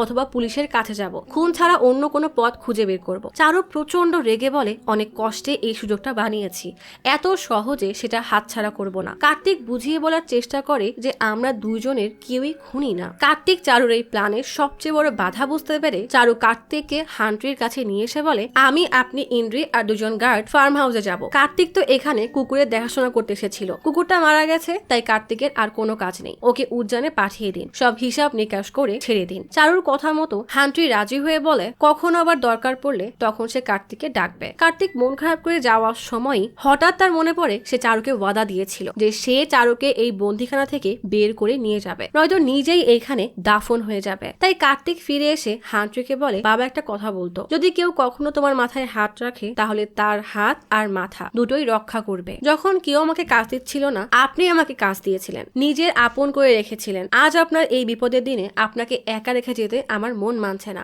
আপনি আমাকে ছোট ভাই না ভাবলেও আমি আপনাকে আমার বড় ভাই মনে করি, তাই আপনাকে একা রেখে কোথাও যাব না, যেখানেই যাবেন সেখানেই যাব। এমন ইমোশনাল ডায়লগ শুনে হান্ট্রির মন গলে যায়। ছলছল চোখে বলে, ঠিক আছে যাও, ব্যাগ গুছিয়ে নাও, এখনই বের হব। গাড়িতে লাগেজ তোলার সময় কার্তিক চারুকে জিজ্ঞেস করে, কি ভেবেছিলে উদ্যানে গিয়ে চাচার দোকান সামলাবো? চারু রেগে বলে, আমি চাই না হান্ট্রি যখন আমাকে শকুনের মতো ছিঁড়ে খাবে তখন তুমি বাইরে হারিকেন হাতে পাহারা দাও, তাই নিজের শহরে গিয়ে গলির কুকুরদেরকে খাবার দাও, বাবার দোকান সামলাও, এটাই তোমার জন্য ভালো। শহরের কোলাহল থেকে ঠান্ডা পরিবেশের ফার্ম হাউসে এসে হান্ট্রি দেখে তার ফার্মের এক ষাঁড় কেন যেন গঙ্গাচ্ছে। কার্তিককে ডেকে বলে, এইবারে জালিকোটো কম্পিটিশনে আমার এই ষাঁড় মধ্যপ্রদেশকে হারিয়ে দিবে, ও একদম আমার মতোই জঙ্গলি, ওকে দেখো আমি ফ্রেশ হয়ে আসছি। কার্তিক ষাঁড়ের কাছে গিয়ে অত্যন্ত যত্নের সাথে আদর করে খেতে দিলেই ষাঁড়টা একদম শান্ত হয়ে যায়। কিছুক্ষণ পর হান্ট্রি কার্তিককে খেতে ডাকে। চারু রেগে থাকায় কার্তিক সেখানে আসতে চায় না, কিন্তু হান্ট্রি তাকে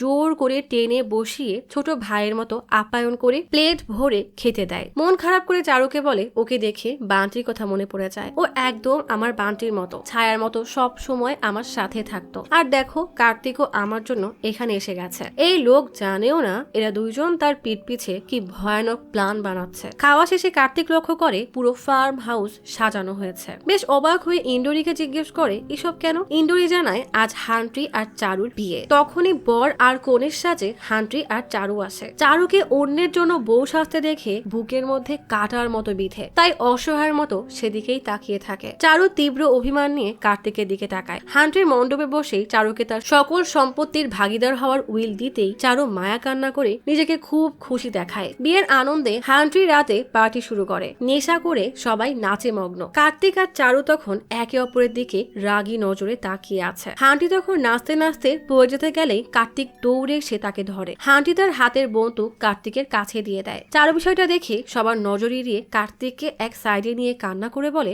আজ আমার ফুল সজ্জা, তুমি আমাদের রুমের বাইরে দাঁড়িয়ে পাহারা দিও, কয়েকদিন পর আমার বাচ্চা হলে তুমি তাদের সেবা করবে। ধীরে ধীরে আমিও হান্ট্রির প্রেমে পড়ে যাব, না হয় অন্য কারোর প্রেমে পড়বো। একসময় নিউজ পেপারে আমার অ্যাক্সিডেন্টের ব্রেকিং নিউজ শুনবে, রত্নার মতোই হবে আমার পরিণতি। আমি ভেবেছিলাম উদ্যানে পুরুষ জন্ম নেয়, কিন্তু তুমি তো হাতে বন্দুক ধরা একটা কাপুরুষ। চারুর এমন কথায় কার্তিকের মাথায় যেন রক্ত উঠে যায়। চারুকে তার সাহসিকতার প্রমাণ দিতে নেশায় মগ্ন হয়ে পড়ে থাকা হান্ট্রিকে মারতে গেলেই কার্তিকের হাত থরথর করে কাঁপে। গুলি করতে গিয়েও পারে না। মনে পড়ে যায় তার বাবার কথা। বাবা বলেছিল, যাই হয়ে যাক না কেন কখনোই এই হাত আর মুখ দিয়ে কারোর ক্ষতি করবি না। তখনই হান্ট্রি কার্তিকের দিকে ফিরতেই কার্তিক সাথে সাথেই তার বন্দুক নামিয়ে নেয়। দরজার আড়াল থেকে চারু কার্তিকের এসব কাণ্ড দেখে প্রচন্ড রেগে যায়। হান্ট্রি কার্তিককে দেখে বলে, বাহ কি সুন্দর, বন্দুক হাতে আমার নিরাপত্তার জন্য দাঁড়িয়ে আছো, আয় আমার বুকে আয়, বলেই জড়িয়ে ধরে। কার্তিকের উপরে খুশি হয়ে হান্ট্রি তার মনের কথা বলার জন্য তাকে বাইরে ড্রিঙ্কস বানিয়ে নিয়ে যেতে বলে। চারু তেড়ে এসে ঝাড়ি দিয়ে বলে, এমন একটা সুযোগ তুমি মিস করলে কেন? কার্তিক তাকে চুপ করিয়ে বলে,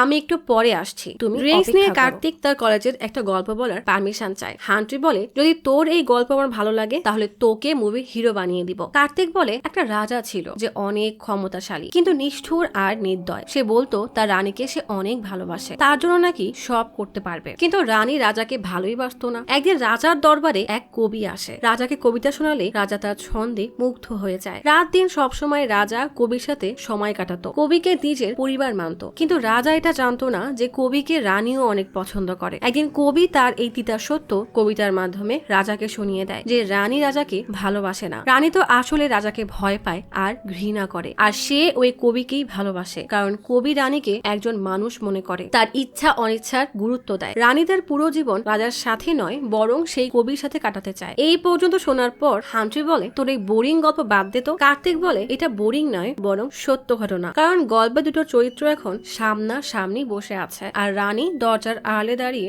সব দেখছে। হান্ট্রি পেছনে তাকিয়ে দেখে চারু দরজার আড়ালে দাঁড়ানো। এইসব কথা যেন হান্ট্রির মাথার উপর দিয়ে যায়। সেই তাহলে রাজা আর কবি কি তাহলে কার্তিক? কার্তিক বন্দুক বের করে টেবিলে রেখে বলে, চারুর জন্য কলমের কালি না রক্ত দিতে পারবো, চারুর জন্য আমি সব করতে পারবো, আপনি যা বলবেন তাই করব, কিন্তু চারুকে আমার সাথে যেতে দিন প্লিজ। হান্ট্রি বেশ শান্ত হয়ে বলে, আমি রানীর সাথে একটু কথা বলে আসি। বলেই হান্ট্রি চারুর দিকে এগোতে থাকে। তার চোখে মুখে রাগের রক্তিম আভা স্পষ্ট বোঝা যাচ্ছে। এত বড় ধোকা চারু তাকে কিভাবে দিল? চারু ভয়ে কয়েক কদম পিছিয়ে যায়। চারুর সাথে এই হান্ট্রি না জানে কি করবে। কার্তিককে দেখিয়ে হয়তো সবকিছু জবাব চাচ্ছে। কিছুক্ষণ পর কার্তিক সেখানে আসতেই হান্ট্রি বলে, যা তুই কার্তিকের সাথেই চলে যা, আমি একজন প্রেমিক, কোনো খুনি না, একবার বললেই তো হতো। ভালোবেসে নিজের সম্পদ আর নিজেকে বিলিয়ে দিয়েছিলাম, কিন্তু কেন করলি আমার সাথে এমন? তোকে ভালোবেসেছিলাম বলেই চারুকে জড়িয়ে ধরে, কিন্তু কি করার, ভাগ্যে এটাই লেখা ছিল। কার্তিককে বলে, দেখতে ছোট হলেও তুই আঘাতটা অনেক বড় দিয়েছিস,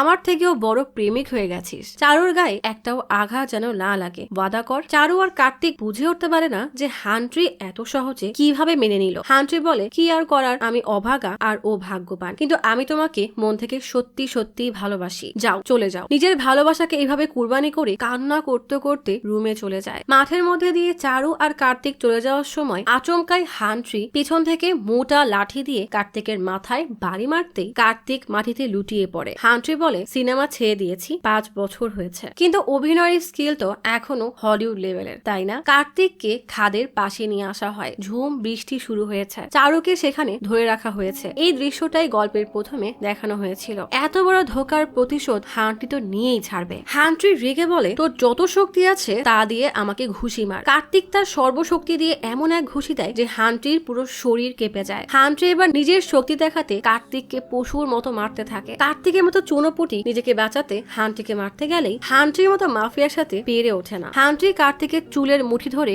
শূন্যে তুলে রাখে। কার্তিক অনেক চেষ্টা করে, কিন্তু তবুও তার সাথে পারে না। হান্ট্রি কার্তিকের গলা চেপে বলে, আজই তোর শেষ দিন। কি ভাবছেন সব শেষ? হঠাৎই পাথরের উপরে রাখা গ্লাস থরথর করে কাঁপতে থাকে। কার্তিক বিজয়ের হাসি দেয়। হান্ট্রি ঠিক বুঝতে পারে না এখানে কি হচ্ছে। আসলে ফার্ম হাউসের সেই ষাঁড়টা প্রচন্ড রেগে দৌড়ে এসেছে। কার্তিকের আদুরে ষাঁড় এসেই হান্ট্রিকে শিং দিয়ে ধাক্কা মারতেই হান্ট্রি উড়ে গিয়ে নিস্তেজ হয়ে যায়। এমনকি সেই ষাঁড় হান্ট্রির দলবলকে মেরে একদম কুপোকাত করে দেয়। কার্তিক বন্দুক দিয়ে হান্ট্রিকে গুলি করে একদম শেষ করতে গেলেই পেছন থেকে চারু বেলচা দিয়ে কার্তিকের মাথায় জোরে আঘাত করে। এটা আবার চারুর কোন রূপ? এই মেয়ে আর কতবার কতজনকে বোকা বানাবে কে জানে। প্রেমের জালে ফাঁসিয়ে 3টা খুন করার পরও মিডিয়াকে ডেকে চারু তার সব দোষ কার্তিকের উপর চাপিয়ে মায়া কান্না করে বলে, কার্তিক প্রথমে বান্টিকে খুন করে, তারপর আমার সিকিউরিটি গার্ড আর ইন্সপেক্টর রাজা সিংকে খুন করে, আর এখন সে আমার স্বামীকেও মেরে ফেলার চেষ্টা করেছে। ও আসলে একটা সাইকো। আমাকে পায়নি বলেই সে এমন পশুর মতো হয়ে গেছে। প্রথমবার উদ্যানে তার সাথে আমার দেখা হয়, কত বুঝিয়েছি যে হান্টির চহনের সাথে আমার বিয়ে হবে, সে কোনো পাত্তা না দিয়েই আমার পিছু করতে করতে এখানে চলে আসে। কার্তিকের জ্ঞান ফিরতেই রক্ত মাখা শরীরে কোন রকমের ঘুরাতে ঘুরাতে রাস্তার মাঝখান দিয়ে হাঁটতে থাকলে আচমকা এক বাস এসে তাকে মারতেই যাবে। তখনই কার্তিক পেছনে ফিরে তাকিয়ে হাত দিয়ে আটকায়। ড্রাইভারও ভয়ে কোষে ব্রেক করে। সেই বাসে উঠে কার্তিক শহরের উদ্দেশ্যে রওনা হয়। পাশে এক লোকের ফোনে দেখে চারু মিডিয়াকে বলছে, আমার স্বামীকে ও হাসপাতালে পাঠিয়ে দিয়েছে, সে এখন মৃত্যুর সাথে পাঞ্জা লড়ছে, আমি এর সুষ্ঠু বিচার চাই। এই মেয়ে যে কোন লেভেলের সাইকো তা কেউ কল্পনা করতে পারবে না। নিজে খুন করে কার্তিককে সবার নজরে সাইকো সাইয়া বানিয়ে দিয়েছে। তখনই এক পুলিশ এসে কার্তিকের কাঁধে হাত রাখে। কার্তিককে থানায় ধরে আনা হয়। 2 দিন পর চারু সেজে গুজে কার্তিকের সাথে দেখা করতে আসে। শয়তানের মতো বলে, জানো তোমার চোখ নেশার মতো, জানি সেখানে অনেক প্রশ্ন আছে, তবে চিন্তা করো না, সব বুঝিয়ে বলছি। সব বোঝার জন্য একটা গল্প মন দিয়ে শোনো। সাইবেরিয়ান সিগাল মানে চারু যখন হিরোইন হতে শহরে আসে, তার উপর বাজ পাখি মানে হান্ট্রির নজর পড়ে। বাজ পাখি সিগালের পেছনে 3টা কুকুর লাগিয়ে রেখেছিল, সিকিউরিটি গার্ড মাঙ্গা, বান্টি আর তার লোক। তাই বন্দি জীবন থেকে সিগাল পালানোর জন্য একটা প্ল্যান বানায়। মাঙ্গাকে কাক বানিয়ে নকল দাদি বানিয়ে আনে। দাদিকে উদ্দেশ্য করে উদ্যান যায়। আসলে তার সেখান থেকে পালানোর প্ল্যান ছিল, কিন্তু কাক তো আসলে একটা কবুতর ছিল যে নিজেকে রক্ষা করতে পারতো না। সে কিভাবে সিগালকে সাহায্য করবে? তাই সিগালের প্রয়োজন ছিল একটা হিংস্র পশুর। দুনিয়ায় যত হিংস্র পশু, চিতা, হাতি, ডাইনোসর যাই থাকুক না কেন, এদের থেকেও সবচেয়ে হিংস্র পশু হলো উন্মাদ প্রেমিক মানে সাইকো সাইয়া, আর সেটা হলো কার্তিক। উদ্যানে কার্তিকের সাথে একদিনে দেখা, আর তাতেই কার্তিক পুরো শরীর জুড়ে চারুর ট্যাটু পর্যন্ত করে ফেলে। ব্যাস তখনই চারু প্ল্যান করে কার্তিকের মাধ্যমে সে পালাবে। ভিডিও মেসেজ দিয়ে সে তার জাল পাতে। কার্তিক সেই জালে পা দিয়ে সোজা কাটনি চলে আসে, কিন্তু তার আগে সেই কবুতরকে শেষ করতে হতো, না হলে সে বাজ পাখিকে সব সত্য বলে দিত। এই জন্য চারু কার্তিককে বুঝিয়ে বলে আগে মাঙ্গাকে মারতে হবে, কিন্তু কার্তিক তো ছিল প্রেমিক পুরুষ, সে কোনো খুনি না, তাই ধরা খাওয়ার ভয় নেই, কিন্তু তার মনে অনেক দয়া। তাই কার্তিক মাঙ্গাকে ছেড়ে দেয়। তবে চারু তো আর এত বড় ঝুঁকি নিবে না, তাই এবার পোষা কুকুর দিয়ে মাঙ্গাকে একদম শেষ করতে ছেড়ে দেয়। ব্যাস, চারুর রাস্তা ক্লিয়ার হয়ে যায়। যখনই চারু উঠতেই যাবে তখনই উড়ে এসে জুড়ে বসে জংলি বিড়াল রত্না। চারু বলে, ভেবেছিলাম সে সব প্ল্যান ভেস্তে দিবে, কিন্তু সে তো আসলে চারুর বন্ধু হতে এসেছিল, সে চারুকেই বাঁচাতে এসেছিল। রত্না নিজেই বানটিকে মেরে ফেলে। চারুর রাস্তা তো ক্লিয়ার হয়ে যায়। যেই না সে উড়াল দেবে তখনই জানতে পারে 50 কোটি সম্পর্কে। রত্না, চারু এবং কার্তিককে কথা দিয়েছিল 50 কোটি থেকে 5 কোটি তাদের দুজনকে দিবে। সামান্য পাখি হলে চারু দানা খেয়ে উড়ে যেত, কিন্তু স্বপ্ন পূরণ করতে গেলে টাকার তো দরকার। হান্টি সেদিন চারুকে 5টা ব্যাগ দেখায়, সবগুলোতে 10টা করেছিল। কাছে এত টাকা থাকলে হান্টির মতো পাগলকে শেষ করতে কার্তিকের মতো প্রেমিককে চারুর কোনো দরকারই নেই। রাস্তা থেকে সবাইকে এক এক করে সরিয়ে দেওয়ার পর 50 কোটি প্লাস হান্টির সব সম্পত্তিও চারুর হবে, কারণ চারু তো হান্টির স্ত্রী। এই জন্যই হান্টিকে ভুলিয়ে ভালিয়ে বিয়ে করে নেয়। সব মিলিয়ে সে এখন 150 কোটি টাকার মালিক। কার্তিক জেলে বন্দি আর হান্টি হাসপাতালের কোমায়। কিছুক্ষণ পর ভেন্টিলেটর মেশিন বন্ধ হয়ে গেলে এই সমস্ত রাজত্ব চারুর হয়ে যাবে। চারু তার পুরো প্ল্যান জানানোর পর বলে, তুমি না থাকলে অন্য কাউকে তো পেয়েই যেতাম। এই দুনিয়ায় প্রেমিকের অভাব নেই, যারা ভালোবাসার জন্য মেরেও ফেলতে পারে। কার্তিক শুধু একটাই প্রশ্ন করে, তুমি কি কখনোই আমাকে ভালোবাসোনি? চারু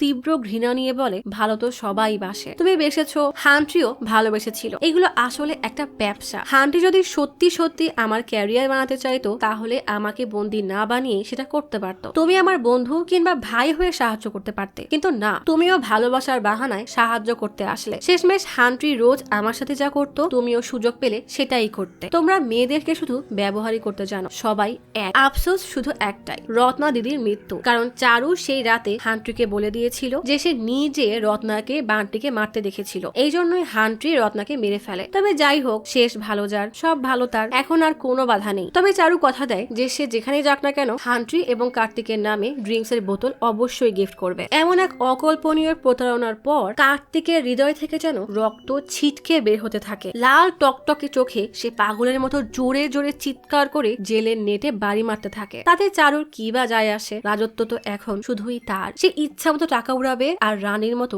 জীবন কাটাবে। প্রেমিকের জানাজা বের হয় তার প্রেমিকার গলি থেকে। নির্দয় প্রেমিকা জানালায় দাঁড়িয়ে মুচকি হেসে বলে, কিরে বলত, মরে গেলে নাকি? এমনই এক ছন্দ মনে মনে বানিয়ে কার্তিক নিজের ভাগ্যের উপর নিজেই হাসতে থাকে। মানুষ অতিরিক্ত শোকে বুঝি এমনই পাগল হয়ে যায়। কার্তিককে রাতের খাবার দিয়ে গেলে একটা ইঁদুর এসে সেই খাবারের উপরে হামলে পড়ে। কার্তিকের মনে পড়ে ছোটবেলায় তার মহল্লায় একটা দুষ্ট ছেলে ছিল যে ইঁদুরকে খাঁচায় বন্দি করে আগরবাতি ধরিয়ে কখনো লেজ পরিয়ে দিত তো কখনো তার শরীর। আর ইঁদুর যখন ছটফট করতো তখন ছেলেটার খুব আনন্দ হতো।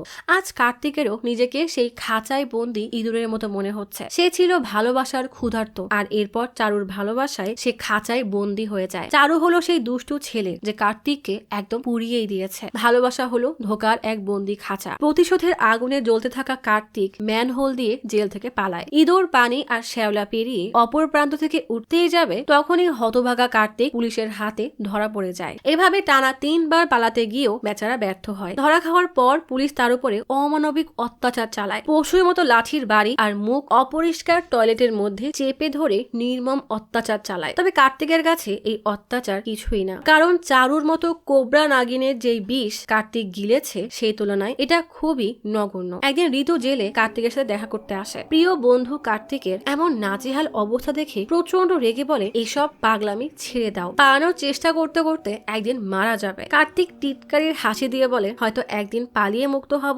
নয়তো চেষ্টা করে ব্যর্থ হওয়ায় দুনিয়া থেকে বিদায় নিব। ঋতু বুঝিয়ে বলে, হান্টি কোমায় আর চারু যে কোনো সময় চলে যাবে, তাহলে খামোখা এসব চেষ্টা করে মার খেয়ে কেন নিজের জীবনকে শেষ করে দিচ্ছ? কার্তিক হেসে বলে, চারু দুনিয়ার যেই প্রান্তেই যাক, আকাশে কিংবা পাতালে, আমি ওকে ঠিকই খুঁজে বের করব। ঋতু প্রচন্ড রেগে ঝাড়ু দিয়ে বলে, তুমি ইঁদুর নাকি যে পালাতে পারবে? এই পাগলামির জন্য একদিন মারা যাবে। কার্তিক রেগে জোরে চিৎকার করে পাগলের মতো প্রলাপ বকতে থাকলে পুলিশ এসে কার্তিককে টানতে টানতে নিয়ে যায়। লকআপে কার্তিক এবার ইঁদুরের সাথেই বন্ধুত্ব শুরু করে। নিজে না খেয়ে ইঁদুরকে খেতে দেয়। দেওয়ালের ছিদ্র থেকে শুরু করে তার বসার জায়গা পর্যন্ত রুটি ছিঁড়ে রাখে। একের পর এক ইঁদুর সেই খাবার অনুসরণ করে কার্তিকের সাথে সাথে এই জেলকে তাদের জায়গা বানিয়ে নেয়। প্রতিদিন খাবার পেতে পেতে কার্তিকের চারপাশ, এমনকি তার কাঁধেও ইঁদুর উঠে বসে। সবগুলো ইঁদুর কার্তিকের পোষ মেনে নেয়। মেডিকেল চেকআপের দিন কার্তিক চাদর মুড়ি দিয়ে এসে লাইনে দাঁড়ায়। সুযোগ বুঝে কার্তিক তার চাদর ঝাড়ি দিতেই সব জায়গায় ইঁদুরে ভরে যায়। সবাই ভয়ে দৌড়াদৌড়ি শুরু করলে ভিড়ের মাঝে কার্তিক ডক্টরের অ্যাপ্রন আর মাস্ক পরে অ্যাম্বুলেন্সে করে বেরিয়ে যায়। পরিবেশ শান্ত হতেই জেলের কয়েদি গুনে দেখা যায় একজন কয়েদি নেই। সেই কয়েদি অ্যাম্বুলেন্সে পালিয়েছে বুঝতে পেরে একটা পুলিশের জিপ অ্যাম্বুলেন্সের পিছু করে। অ্যাম্বুলেন্সের সামনে গিয়ে দাঁড়াতেই কার্তিক দ্রুত অ্যাম্বুলেন্সের নিচে লুকিয়ে পড়ে। পুলিশ তখন খুঁজছে অ্যাম্বুলেন্সের ভেতরে। সুযোগ বুঝে কার্তিক নিচ থেকে বের হয়ে দিয়ে দৌড়, কিন্তু পুলিশ অফিস তাকে দৌড়াতে দেখে ফেলায়। তারাও কার্তিকের পেছনে দৌড়ায়। এক কলোনিতে গিয়ে কার্তিকের পায়ে গুলি করলে কার্তিক সেখানেই পড়ে যায়। এক অফিসার তাকে ধরেও ফেলে, কিন্তু তবুও কার্তিক তার সর্বোচ্চ শক্তি দিয়ে পালানোর চেষ্টা করে। দুজন কনস্টেবল কার্তিকের হাত পা মুখ চেপে ধরে, কিন্তু তখনই এক কনস্টেবলের কল আসে। সে কল রিসিভ করতে গেলে কার্তিক সুযোগ পেয়ে এক লাথি মেরে দুজনকে সরিয়ে প্রাণপণে ছোটে। দৌড়াতে দৌড়াতে ঘাট পাড়ে আসতেই কার্তিক পরনের শার্টটা ছিঁড়ে ফেলে দৌড় মারে। সামনে সন্ন্যাসীদের এক অনুষ্ঠান চলছিল। সেই সুযোগ নিয়ে কার্তিক ভিড়ের মধ্যেই ছাই মেখে গলায় মালা আর হাতে ডুগডুগি নিয়ে বাকিদের মতো নাচতে থাকে। পুলিশ পাশ দিয়ে হেঁটে যায় ঠিকই, কিন্তু তাকে চিনতে পারে না। অবশেষে কার্তিক পালাতে সক্ষম হয়। তখন ঋতু আরেক ডক্টরের সাথে এক রোগীর চেক আপ করছিল। ডক্টর চেক আপ করে জানিয়ে দেয় যে সময় শেষ হয়ে এসেছে, এই রোগীকে মুক্ত করতে হবে। তখনই কার্তিক সন্ন্যাসী রূপে ঘরে ঢুকেই ঋতুর কোলে ঢলে পড়ে। ডক্টর লক্ষ্য করে তার পায়ে গুলি লেগেছে। একে এখনই বাসায় নিয়ে যাওয়ার কথা বললে ঋতু বলে ওর বাসায় হয়তো পুলিশ এসেছে, নয়তো যে কোনো সময় চলে আসবে। পুলিশ তখন কার্তিকের বাসার দরজায় নক করছে। এত রাতে পুলিশ দেখে কার্তিকের বাবা হকচকিয়ে যায়। তখন ঋতু কার্তিককে তার সাথে কোনো রকমে বেঁধে স্কুটিতে করে রওনা হয়। পুলিশ কার্তিককে খুঁজতে তার বাসার ভিতরে সার্চ করতে চলে আসে। চারিপাশ তন্ন করে খোঁজে, কিন্তু কোথাও তাকে পায় না। ঋতু কার্তিককে তার বাসায় নিয়ে আসে। পুলিশ তখন যাওয়ার আগে বাবাকে বলে যায় ওকে সারেন্ডার করতে বলেন, না হলে ওকে দেখা মাত্রই গুলির আদেশ চলে এসেছে। ঋতু কোনো রকমে গুলি বের করে কার্তিককে স্যালাইন লাগিয়ে দেয়। এমন অবস্থা আর এত কিছুর পরও কার্তিক চারু চারু বলে মুখে ফেনা তুলে ফেলে। ঘোরের মধ্যেই কার্তিক ঋতুকে চারু মনে করে তার হাত ধরে ঘুমিয়ে পড়ে। সকাল হতে ঋতু কার্তিকের পায়ের ব্যান্ডেজ চেঞ্জ করছিল। কার্তিকের হুঁশ ফিরতেই বলে আমাকে ছাড়ো, না হলে চারু চলে যাবে। পুলিশ আসার আগেই আমাদের চারুকে ধরতে হবে। ঋতু ঝাড়ি দিয়ে বলে কাল তুই অজ্ঞান ছিলি, আজ এখনো হাঁটতে পারিস না, তুই ওকে কিভাবে ধরবি? কার্তিক পাগলের মতো একটা কথাই জব করতে থাকে যে সে চারুকে ধরবে। ঋতু কার্তিককে শান্ত করিয়ে বলে সবার উপর তো বিশ্বাস করেছো, একবার না হয় আমার উপরে বিশ্বাস করো, তুমি আরাম করো, সব ঠিক হয়ে যাবে। ওষুধের কারণে কার্তিক তখন ঘুমিয়ে পড়ে, কিন্তু তার চারু বলা থামে না।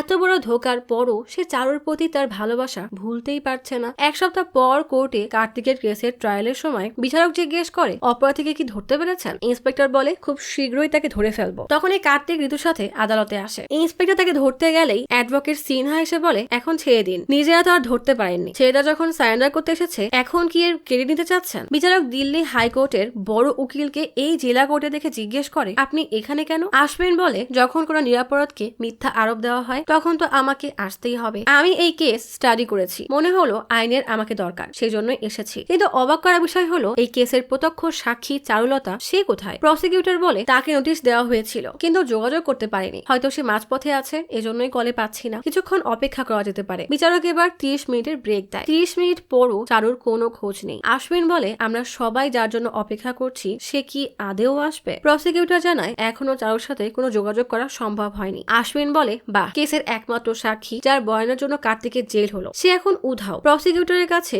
না আছে কার্তিকের বিপক্ষে কোনো প্রমাণ আর না চারুর কোনো খোঁজ, তাই আমি আবেদন করছি যে কার্তিককে বেকসুর খালাস করে দেওয়া হোক। প্রসিকিউটর বলে তিনটা খুন হয়েছে, আর শুধু খুন না, কার্তিক 3 বার পালানোর চেষ্টা করেছে। আশ্বিন রেগে জিজ্ঞেস করে তো সে কি করবে? পুলিশ তার উপরে নির্মম অত্যাচার করছিল, জোর করে অপরাধ স্বীকার করানোর চেষ্টা করছিল। এমন অবস্থায় যে কেউ পালিয়ে যাবে, ও নির্দোষ ছিল তাই বের হওয়ার চেষ্টা করেছে। প্রসিকিউটর জিজ্ঞেস করে আপনি কিভাবে জানেন যে ও নির্দোষ? আশ্বিন বলে হ্যাঁ, সে নির্দোষ না, ও একটা বোকা যে নিঃস্বার্থভাবে কাউকে ভালোবেসেছিল, যে তার বাবা জন্মদিন ভুলে যায় কিন্তু গার্লফ্রেন্ডের ভাইয়ের জন্মদিন মনে রাখে, পকেটে 1 পয়সা না থাকলেও ধার দেনা করে গার্লফ্রেন্ডের জন্য গিফট নিয়ে যায়। আপনার প্রমাণ লাগবে তাই না? বলেই কার্তিকের শার্ট খুলে চারুর ট্যাটু দেখায়। মানুষ ভালোবেসে হাত কেটে ফেলে, না জানি আরো কত ফালতু কাজ করে। ভালোবাসার জন্য আর কোনো প্রমাণ লাগবে? আমিও এমন ছিলাম, এই জন্যই কার্তিকের মনের অবস্থা বুঝতে পারছি। কার্তিকের একটাই দোষ, সে চারুর প্রেমে উন্মাদ হয়ে কাটনি চলে যায়, কিন্তু সেখানে তো আগে থেকে রত্না, চারু আর হান্ট্রি লাভ ট্রায়াঙ্গেল চলছিল। বান্টি প্রথমে ইন্সপেক্টর রাজা সিংকে মারে, এরপর রত্না বান্টিকে মারে, আর এর বদলা নিতে হান্ট্রি রত্নাকে মারে, আর রত্নার বদলা নিতে রত্নার ভাইরা হান্ট্রিকে মারে। কিন্তু মাঝখান থেকে কার্তিক ফেসে গেছে। কার্তিক মাসের পর মাস কোনো অপরাধ ছাড়াই জেল খেটেছে, এর দায়ভার কে নিবে? কার্তিক চাইলে কেস করতে পারে, আর আমি এতে ওকে সাহায্য করব।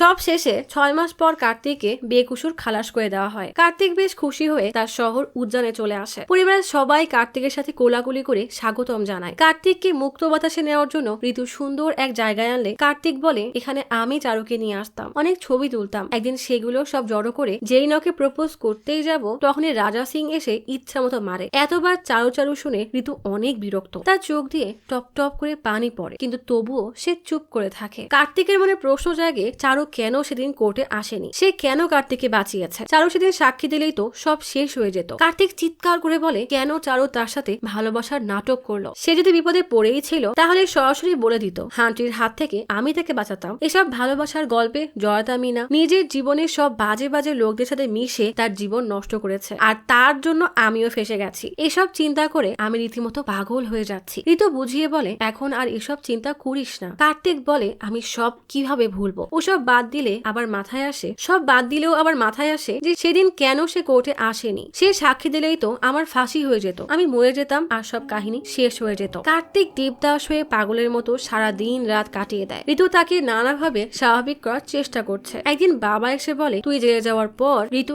একদিনও শান্তিতে বসেনি, সেই অ্যাডভোকেটকে হায়ার করেছিল। এই নতুন জীবন ঋতুই তোকে দিয়েছে, তাই তোর উচিত তোর জীবন তাকে দিয়ে দেওয়া। ও তোকে সবচেয়ে ভালো জানে, ওর থেকে ভালো যত্ন তোকে আর কেউই করতে পারবে না। তুই চোখ বন্ধ করে যে ভালোবাসা খুঁজছিস সেটা তোর সামনে ঋতু হিসাবে দাঁড়িয়ে আছে, ওকে বরণ করে নে। ঋতু তোকে বিয়ে করতে চায়। বাবার কথায় কার্তিক রাজি হয়ে যায়। দুই পরিবারে ফাইনালি সুখের দিন আসে, কিন্তু কার্তিক তখনও দ্বিধায় আছে। সারাদিন ঋতুর সাথে ঘুরলেও বারবার শুধু চারুর সাথে কাটানো মুহূর্তের কথা তার মনে পড়তে থাকে। সব জায়গায় সবকিছুতে শুধু চারু চারু আর চারু। কার্তিক হাসপাতালে এসে কোমায় থাকা হান্টির কাছে ক্ষমা চেয়ে নেয়। একদিন ঋতু কার্তিকের জন্য একটা গিফট নিয়ে আসে। ঋতু গিফট নিয়ে চলে গেলে কার্তিক খুলে দেখে সেটা আসলে বিয়েতে মুখ ঢাকার সেহেরা। হঠাৎ লক্ষ্য করে খবরের কাগজে কুসুম কুমারী থিয়েটারের প্রজ্ঞাপন দেওয়া। কুসুম কুমারী মানে চারু সেই সাজানো দাদি। কার্তিক সেই থিয়েটারে নাটক দেখতে আসে। নাটক শেষ হতেই গ্রিন রুমে গিয়ে বলে বাহ কি দারুণ অভিনয় করো, কিন্তু গতবার তো মুক্তি পাওনি, এবার এই জীবন থেকে মুক্ত করে দিব বলে বিষাক্ত ইনজেকশন বের করে চারুর কথা জিজ্ঞেস করে। কুসুম একদম না স্বীকার যায় যে সে চারুর ব্যাপারে কিছুই জানে না। কার্তিক ইনজেকশন পুশ করতে গেলেই ভয়ে কুসুম বলে দেয় সে ক্যারাবিয়ান আইল্যান্ডের সেন্ট ভিনসেন্টে আছে। কার্তিক সেটা বিশ্বাসও করে নেয়। তখনই তার নজর পড়ে কুসুমের টেবিলে রাখা চাচা ব্র্যান্ডের হুইস্কির উপরে। তার মনে পড়ে যায় যে এই ব্র্যান্ড তো ঋতু জর্জিয়া থেকে একবার এনেছিল। কার্তিককে ট্রাই করতে দিলে কার্তিক বলেছিল এই চাচা ব্র্যান্ডের স্বাদ অন্য কোনো ব্র্যান্ডে পাওয়াই যাবে না। ঘাট পাড়ে বসে কার্তিক তার বাবাকে জানায় যে চারু এখন জর্জিয়াতে আছে। কার্তিক সেখানে গিয়ে তার চোখে চোখ রেখে প্রশ্ন করতে চায় যে সে এসব কেন করলো। কাটনি যাওয়ার আগে যদি কার্তিক বাবার অনুমতি নিত তাহলে বাবা মানা করে দিত, আর তখন এসব হতোই না। তাই এবার সে সেই ভুল না করে বাবাকে আগে থেকেই সব জানিয়ে তার অনুমতি নিতে চায়। বাবা তবুও তাকে বোঝালে কার্তিক বলে চারু যেটা কার্তিকের সাথে করেছে কার্তিক সেটা ঋতুর সাথে করতে পারবে না। একজন ব্যর্থ মানুষ হয়ে ঋতুকে বিয়ে করতে কার্তিকের মন সায় দিচ্ছে না। বাবা বলে আমরাও তোমাকে ব্যর্থভাবে দেখতে চাই না, তুমি যাও নিজের জন্য লড়াই করো। বাবার পারমিশন পেয়ে কার্তিক ব্যাগ নিয়ে বের হতেই সামনে ঋতুকে দেখে লজ্জায় মাথা নিচু করে নেয়। ঋতু বলে আমি তোমাকে এখানে আটকাতে আসিনি, বিদায় দিতে এসেছি। জানি তুমি চারুর পেছনে যাচ্ছ, এটাও জানি যে কেন। যতক্ষণ না এই চারুর চ্যাপ্টার বন্ধ করছো আমার সাথে নতুন জীবন শুরু করতে পারবে না। তোমার জায়গায় আমি থাকলে আমিও এটাই করতাম, কিন্তু প্লিজ এই পাগলামিকে পুরো দুমে শেষ করে তারপর আসবে। সবকিছু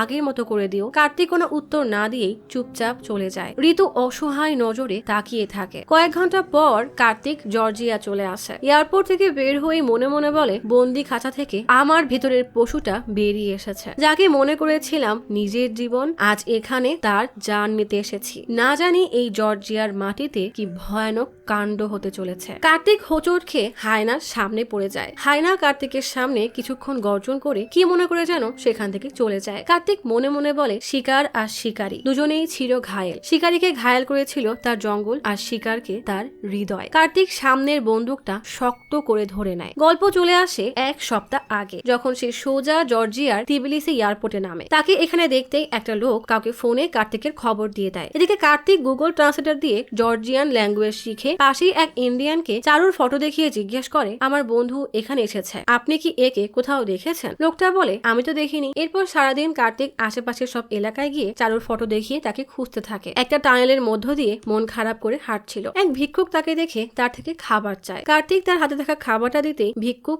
একটা সিটি বাজায়। সাথে সাথেই কয়েকটা গুন্ডা এসে কার্তিককে বলে তোমার কাছে যা আছে সব আমাদেরকে দাও। কার্তিক তার মানিব্যাগ বের করে দেয়। গুন্ডাগুলো তার ফোন চাইলে কার্তিক সেটা দিতে মানা করে। কার্তিক সেটা কোনো মূল্যে দিতে চায় না। সাথে সাথেই গুন্ডাগুলো কার্তিককে মারতে শুরু করে। তখনই একটা মেয়ে এসে চিৎকার করে বলে এখানে কি হচ্ছে, ওকে ছেড়ে দাও, না হলে আমি পুলিশ ডাকবো। গুন্ডাগুলো আরো রেগে গেলে মেয়েটা গুন্ডাগুলোর চোখে পেপার স্প্রে মেরে দেয়, ফলে গুন্ডাগুলো বাধ্য হয়ে সেখান থেকে পালিয়ে যায়। রাস্তা দিয়ে হাঁটতে হাঁটতে কার্তিক মেয়েটাকে বলে, আমাকে সাহায্য করার জন্য ধন্যবাদ। মেয়েটা বলে, কোনো ইন্ডিয়ানকে সাহায্য করতে পেরে আসলেই ভালো লাগে। আমার নাম রুচা, কখনো কোনো দরকার হলে আমাকে জানিও। কার্তিক বলে, আমার খুব ক্ষুধা লেগেছে। রুচা কার্তিককে নিয়ে একটা রেস্টুরেন্টে আসে। সারা দিন পেটে কিছু না পড়ায় কার্তিক গোগ্রাসে খাওয়া শুরু করে। রুচা জিজ্ঞেস করে, আমি তো এটাই বুঝতে পারছি না যে তোমার ফোনে কি এমন ছিল যে তুমি মরার জন্য রাজি হয়ে গেলে, ওদের দিয়ে দিলেই পারতে। কার্তিক রুচাকে চারুর ছবি দেখিয়ে বলে, আমি একে খুঁজছি। রুচা বলে, আমার ট্রাভেল করতে খুব ভালোই লাগে, এখানে একটা সোলো ট্রিপে এসেছি। যদিও কখনো ইন্ডিয়া যাওয়া হয়নি, কারণ আমার ফ্যামিলি অনেক আগেই লন্ডনে শিফট করে, কিন্তু আমার ইচ্ছা আছে একবার ইন্ডিয়া যাব। কার্তিক বলে, কোনো সাহায্য লাগলে আমাকে জানিও। রুচা বলে, তোমার এই মেয়েকে খুঁজতে কোনো সাহায্য লাগলে আমাকে জানাবে। তুমি কি এম্বাসিতে খোঁজ নিয়েছো? কার্তিকের মাথায় আসে, আরে তাই তো, সে এম্বাসিতে গেলেই তো পারতো। পরের দিন সকালে রুচা কার্তিকের হয়ে এম্বাসিতে যায়। কার্তিক তখন বাইরে অপেক্ষা করছিল। কিছুক্ষণ পর রুচা কার্তিকের হাতে একটা কাগজ দিয়ে বলে, তুমি ঠিকই বলেছিলে, চারু এখন জর্জিয়াতেই আছে। এটা ওর ইমিগ্রেশনের ফটোকপি। 12 জানুয়ারি সে জর্জিয়াতে এসেছিল। কার্তিক খুশি হয়ে বলে, কিন্তু আমরা চারুকে খুঁজে বের করবো কিভাবে? রুচা বলে, এখানে একটা ফেমাস ইন্ডিয়ান রেস্টুরেন্ট আছে, কেউ ইন্ডিয়া থেকে আসলে সেখানে অবশ্যই যায়। আমরা ওখানে সিসিটিভি ফুটেজ চেক করে দেখতে পারি, তাই সময় নষ্ট না করে চলো আমরা ওখানেই যাই। কার্তিক আর রুচা সেই রেস্টুরেন্টের উদ্দেশ্যে বেরিয়ে পড়ে। এদিকে আড়াল থেকে সেই লোকটা কার্তিকের উপরে নজর রাখছে। কার্তিক একটা ছবি তুলে কাউকে কল করে বলে, আমি আপনাকে ছবি পাঠাচ্ছি, দেখুন তো এটাই সেই ছেলে নাকি। রুচা কার্তিককে নিয়ে সেই রেস্টুরেন্টে এসে এক ওয়েটারকে জিজ্ঞেস করে, আমরা আসলে এখানে একজনকে খুঁজতে এসেছি, আমাদেরকে আপনাদের ফুটেজ দেখতে দিলে অনেক উপকার হতো। ওয়েটার মুখের উপরে না বলে দিলে রুচা তার হাতে কিছু টাকা ধরিয়ে দিয়ে বলে, আশা করি এখন সম্ভব। লোকটা খুশি হয়ে ভেতরে চলে যায়। কার্তিক কিছুটা বিব্রত হয়ে বলে, আমার কাছে এত টাকা নেই যে জর্জিয়ার সবাইকে ঘুষ দিয়ে বেড়াবো। রুচা বলে, তোমার তো চারুকে খুঁজে বের করতে হবে, আমি যখন ইন্ডিয়া যাব তখন সব খরচ তুমিই দিও। কার্তিক খুশি হয়ে রাজি হয়ে যায়। কিছুক্ষণ পর ওয়েটার তাদের রেস্টুরেন্টের সিসিটিভি ফুটেজ দেখালে সেখানে কোথাও চারুকে দেখা যায় না। বাধ্য হয়ে তারা এই রেস্টুরেন্ট থেকে বেরিয়ে পড়ে। রুচা কার্তিকের হাত ধরে হাঁটছিল। কার্তিক হঠাৎ বলে, তোমার সাথে মাত্র 2 দিন দেখা হয়েছে, তারপরও মনে হচ্ছে তোমাকে আমি বহুদিন ধরে চিনি। রুচা কোনো উত্তর না দিয়ে শুধু মুচকি হাসে। এদিকে এয়ারপোর্টের বাইরে যেই পাঞ্জাবি লোকটাকে কার্তিক চারুর ব্যাপারে জিজ্ঞেস করেছিল, সেই লোকটা তাদের পিছু পিছু এসে ডাকতে থাকে, কিন্তু মুহূর্তের মধ্যেই তারা ভিড়ের মধ্যে মিশে যাওয়ায় লোকটা তাদেরকে আর খুঁজে পায় না। কার্তিক আর রুচা একটা দুর্গের বাইরে বসে আছে। কার্তিক আফসোস করে বলে, এটা কি করে হতে পারে যে একটা শহরে কেউ চারুকে দেখেইনি, মনে হচ্ছে যেন সে এখানে কখনো আসেইনি। রুচা বলে, আজ নয়তো কাল ঠিকই খুঁজে পাবো, আমি এখানকার অনেক লোকাল মানুষদেরকে চিনি, সবাইকে আমি চারু ছবি পাঠিয়ে দিয়েছি, কোনো খবর পেলে ওরা আমাকে জানাবে। রুচাকে পাগলের মতো ড্রিঙ্কস হতে দেখে কার্তিক অবাক হয়ে জিজ্ঞেস করে, আমি আমার প্রেমিকাকে খুঁজে পাচ্ছি না, আর তুমি এভাবে ড্রিঙ্কস করছো কেন? রুচা বলে, তুমি সত্যিই ভাগ্যবান যে তুমি তোমার ভালোবাসার মানুষকে পুরোপুরি হারাওনি। কার্তিক অবাক হয়ে জিজ্ঞেস করে, এমন কেন বলছো? রুচা বলে, ছেলেটার নাম ছিল এথান, আমরা লন্ডনের কলেজে একসাথে পড়াশোনা করতাম, এরপর আমরা একসাথে জব করা শুরু করি, আমাদের ইচ্ছা ছিল একসাথে পুরো দুনিয়া ঘুরবো, সব প্ল্যান ঠিক করা ছিল। ঠিক তখনই জানতে পারলাম তার ক্যান্সার হয়েছে, অনেক কেমোথেরাপি দেওয়া হয়, কিন্তু তারপরও সে বাঁচতে পারেনি। তাকে ভোলার জন্য আমি এখন পুরো দুনিয়া ঘুরে বেড়াচ্ছি। অতিরিক্ত ড্রিঙ্কস করায় রুচার এখন বেহাল অবস্থা। কার্তিক তাকে কোনো রকমে হোটেলের রুমে এনে বিছানায় শুইয়ে দেয়। কার্তিক চলে যেতে গেলেই রুচা তার হাত ধরে বারবার এথানের নাম বলতে থাকে। কার্তিক চলে যাবে ভেবেও রুচার কথা ভেবে সেখানেই থেকে যায়। পরের দিন সকালে রুচা কফি নিয়ে এসে কার্তিককে ডাকে। কার্তিক ঘুম ঘুম চোখে তাকালে রুচা বলে, গত রাতে আমাকে সাহায্য করার জন্য ধন্যবাদ। তখনই কেউ রুচাকে কল করে। ফোন রেখে রুচা কার্তিককে বলে, চারুর ব্যাপারে একটা খবর পাওয়া গেছে। কার্তিক দ্রুত সেই ট্যাক্সি ড্রাইভারের সাথে দেখা করতে আসে। কার্তিক জিজ্ঞেস করে, চারু কোথায়? ড্রাইভারটা বলে, আমি তাকে এয়ারপোর্ট থেকে পিক করেছিলাম, এরপর আমি গাড়ি এখানেই থামাই, সে রেস্টরুমে যাওয়ার জন্য রাস্তা পার হচ্ছিল, তখনই আচমকা তার অ্যাক্সিডেন্ট হয়। কার্তিক লোকটার গলা চেপে বলে, চারু তোমাকে এসব বলার জন্য টাকা দিয়েছে তাই না? এই জন্য তুমি আমাকে মিথ্যা বলছো। লোকটা তার ফোনে একটা নিউজ বের করে বলে, এটা সত্যি হয়েছিল। নিউজে দেখাচ্ছে রোড অ্যাক্সিডেন্টে চারু নামের একজন ইন্ডিয়ানের মৃত্যু হয়েছে। রুচা কার্তিককে বলে, লোকটা সত্যি বলছে, এই রাস্তায় চারু মারা গেছে। সেটা মনে করেই কার্তিক রাস্তার মাঝখানে উন্মাদের মতো দৌড়াতে দৌড়াতে চারুর সাথে কাটানো সুন্দর স্মৃতিগুলো মনে করতে থাকে। রুচা কার্তিককে জড়িয়ে ধরে তাকে শান্ত করার চেষ্টা করে। কার্তিক বলে, উজ্জনের সবাই আমাকে সাইকো বলে, আমি সবাইকে কিভাবে বোঝাবো যে চারুর কারণে আমার এই অবস্থা? আমি নিজের বাবাকে সাহায্য করতে চেয়েছিলাম, কিন্তু চারুকে ভালোবেসে আমাকে জেলে যেতে হয়, আমি আসামি হয়ে যাই, আর ও আমার প্রশ্নের উত্তর না দিয়ে এভাবে মারা গেল। আমি ওর থেকে কোনো রিভেঞ্জ নিতে আসিনি, আমি শুধু জিজ্ঞেস করতে এসেছিলাম যে সে কেন আমার সাথে এমন করলো, এখন আমি কি করব? রুচা কার্তিককে জড়িয়ে ধরে বলে, তোমার ওকে মনে রাখার কোনো প্রয়োজন নেই, এই সম্পর্কে তুমি শুধু কষ্টই পেয়েছো, ফিরে যাও আর নিজের জীবন নতুন ভাবে শুরু করো। কার্তিক বাচ্চাদের মতো হাহাকার করে কান্না করতে থাকে। পরের দিন সকালে কার্তিক আর রুচা এয়ারপোর্টে আসে। রুচা বলে, আমি তোমাকে অনেক মিস করব, তোমাকে যেতে দিতে। তুমি অন্য কাউকে ভালো না বাসলে হয়তো তোমাকে নিয়ে লন্ডন চলে যেতাম। আমার তোমাকে ভুলতে অনেক কষ্ট হবে। কার্তিক বলে, আমাকে ভুলে যাবে কেন? এখনো তো আমার তোমাকে পুরো ইন্ডিয়া ঘুরিয়ে দেখাতে হবে। রুচা বলে, আমি অবশ্যই আসবো, আর আমার পুরো ইন্ডিয়া ঘোরার খরচ কিন্তু তুমি দিবে। ধীরে ধীরে তুমি চারুকেও ভুলে যাবে। বলেই রুচা কার্তিককে শেষবারের মতো জড়িয়ে ধরে বিদায় জানায়। কার্তিক এয়ারপোর্টে ঢুকতেই যাবে, তখনই সেই পাঞ্জাবি লোকটা কার্তিককে পেছন থেকে ডেকে বলে, আমাকে চিনেছেন? যেদিন আপনি ইন্ডিয়া থেকে এসেছিলেন সেদিন আপনার সাথে দেখা হয়েছিল। কার্তিক বলে, হ্যাঁ মনে আছে। লোকটা বলে, আসলে আপনার যে বন্ধু আপনাকে কেবলই এয়ারপোর্টে নামিয়ে দিয়ে গেল, তার কিছু জিনিস আমার কাছে আছে। সে কয়েক মাস আগে ইন্ডিয়া থেকে এখানে এসেছিল, তখন তার একটা জুয়েলারি বাক্স আমার ট্যাক্সিতে ফেলে গিয়েছিল। কার্তিক বলে, কিন্তু আমার বন্ধু তো কখনো ইন্ডিয়া যায়নি, সে তো লন্ডন থাকে, আপনার হয়তো কোনো ভুল হচ্ছে। লোকটা হেসে বলে, এই মাকখান সিং একবার কোনো প্যাসেঞ্জারকে দেখলে তাকে আর জীবনেও ভোলে না। আপনি যেহেতু তার বন্ধু, তাই আপনি তার এই জুয়েলারি তাকে ফিরিয়ে দিবেন। বলেই সে কার্তিকের হাতে একটা ব্রেসলেট দেয়। লোকটা যেতেই কার্তিক এয়ারপোর্টের ভেতরে ঢোকে। হঠাৎ কি মনে করে যেন সেই ব্রেসলেটটা দেখতেই তার মনে পড়ে যায় এটা তো চারুর সেই ব্রেসলেট, যেটা সে নিজে চারুকে কিনে দিয়েছিল। কার্তিকের মনে এবার খটকা লাগে। সে দ্রুত এয়ারপোর্ট থেকে বেরিয়ে যায়। এদিকে সেই ছেলেটা এয়ারপোর্টের বাইরে দাঁড়িয়ে কার্তিকের উপর নজর রাখছিল। কার্তিককে বের হতে দেখে সে কাউকে কল করে জানায় যে কার্তিক ফ্লাইটে না উঠে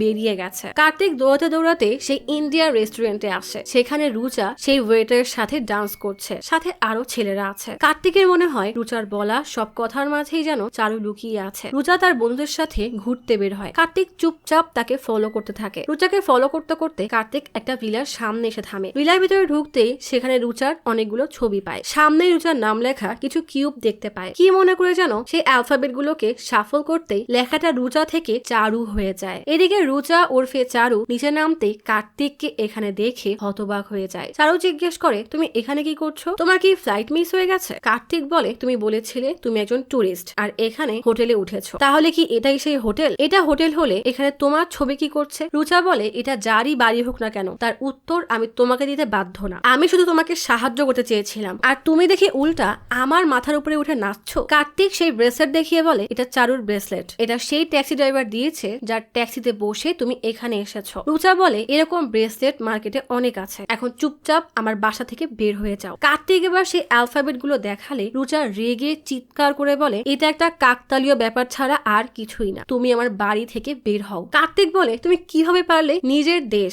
এমনকি নিজের চেহারাও পাল্টে ফেলেছো? তুমি কি সার্জারি করেছো? সবাই আমাকে সাইকো বলে, কিন্তু আসল সাইকো তো তুমি। আর এমনিতেও তোমার কাছে 100 টাকা আছে, আর টাকা থাকলে তো সবই হয়। দুজনের মাঝে এবার ধস্তাধস্তি শুরু হয়ে যায়। কার্তিক রুচাকে দেওয়ালের সাথে চেপে ধরে বলে, তুমি চারু না হলে চারুর সাথে তুমি কি করেছো সেটা বলো। রুচা বলে, আমি কিন্তু এখন পুলিশকে ডাকবো। কার্তিক বলে, হ্যাঁ ডাকো, আমি তাদেরকে বলে দিব কে রুচা আর কে চারু। রুচা কার্তিককে ধাক্কা মেরে ফেলে পেছনের গেট দিয়ে রাস্তায় বেরিয়ে পড়ে। কার্তিকও রুচার পিছু নেয়। অবশেষে কার্তিক রুচাকে ধরে ফেলে। সেখানকার মানুষ রুচাকে বাঁচানোর চেষ্টা করলে কার্তিক তাদেরকে ধমক দিয়ে পেছনে সরতে বলে। রুচাকে চেপে ধরে জিজ্ঞেস করে, আমার চারু কোথায়? রুচা বলে, আমি জানি না। কার্তিক বলে, একটা মানুষ তার চেহারা বদলাতে পারে কিন্তু অনুভূতি না। তখনই হেলিকপ্টারে করে হান্ট্রি সেখানে আসে। হান্ট্রিকে দেখে রুচা সেখান থেকে পালিয়ে যায়, কিন্তু হান্ট্রির লোক রুচাকে ধরে ফেলে। হান্ট্রি কার্তিককে জড়িয়ে ধরে চারুর কাছে এসে বলে, ওর প্রথমে মুখের অর্ধেক সার্জারি সিঙ্গাপুরে করে, এরপর লন্ডনে বাকি অর্ধেক, আর শেষে লিপ সার্জারি করায়, তাও আবার আমার টাকায়। রুচা চিৎকার করে হান্ট্রিকে বলে, কি আপনি?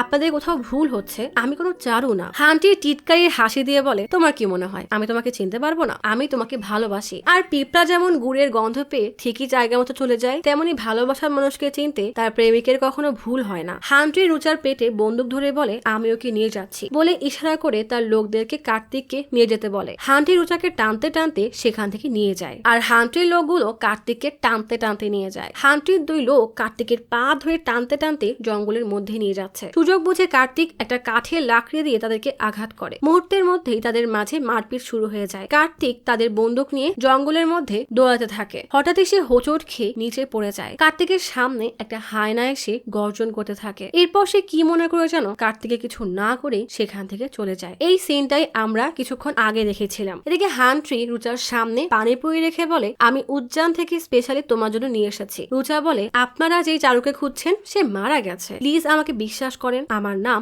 রুচা, আমার পুরো ফ্যামিলি লন্ডনে থাকে। হান্ট্রি বলে, ঠিক আছে, আজ থেকে আমি তোমাকে রুচা বলেই ডাকবো। রাখবো, আমি তোমার এই ডানা কেটে দিব, এটাই তোমার জীবনের শেষ খাবার, আমি তোমার স্বামী কোনো পাগল প্রেমিক না। তখনই কার্তিক চারুর নাম ধরে ডাকতে ডাকতে দৌড়ে সেখানে আসে। হান্ট্রির লোকজন কার্তিককে মারতে মারতে একদম আত্মরা করে ফেলে। হান্ট্রি বলে, হাসপাতালে আমার সাথে দেখা করতে এসেছিলে তাই না? ব্যাপারটা আমার বেশ ভালোই লেগেছে, চলো তোমার সাথে একটা গেম খেলি। হান্ট্রির লোকেরা কার্তিককে একটা চেয়ারে বসিয়ে দিলে হান্ট্রি বলে, রাশিয়ান বুলেটের নাম নিশ্চয়ই শুনেছো, এই বন্দুকে 6টা গুলি আছে, আমি এখান থেকে 5টা গুলি বের করে শুধু একটা রেখে দিলাম, একবার আমি গুলি চালাবো আর একবার তুমি, যে জিতবে চারু তার। হান্ট্রি নিজেকে নিজেই গুলি করে কিন্তু গুলি বের হয় না। এবার সে বন্দুকটা কার্তিকের দিকে দিলে কার্তিকও নিজেকে গুলি করে কিন্তু সেও মরে না। এরপর হান্ট্রি নিজেকে গুলি করলে তাতেও গুলি বের হয় না। কার্তিক আবার তার মাথায় বন্দুক ঠেকিয়ে গুলি করে, এবারেও গুলি বের হয় না। এবার হান্ট্রি গুলি করতেই হান্ট্রি সেখানে পড়ে যায়। কার্তিক ভাবে হান্ট্রি হয়তো মারা গেছে, তাই হান্ট্রিকে চেক করতে গেলেই হান্ট্রি কার্তিকের হাত চেপে ধরে বলে, আমি তো অভিনয় করছিলাম রে পাগলা, তোমার কি মনে হয় আমি রিয়েল গান দিয়ে এই গেম খেলবো নাকি? তখনই হঠাৎ হেলিকপ্টারের আওয়াজ আসলে হান্ট্রি তার লোকদেরকে বলে, আমি টেক অফ করলে তোমরা ওকে মেরে ফেলো। বলেই সে রুচার হাত ধরে হেলিকপ্টারের কাছে নিয়ে আসে, কিন্তু কার্তিক রুচার হাত ছাড়ে না। কার্তিক রুচার হাত ধরে টানতে থাকে। তখনই ঋতু পেছন থেকে এসে কার্তিকের মাথায় রড দিয়ে দেয় এক বাড়ি, সাথে সাথে কার্তিক নিচে পড়ে যায়। ঋতু হান্ট্রিকে বলে, আপনাকে ধন্যবাদ, এখন আপনি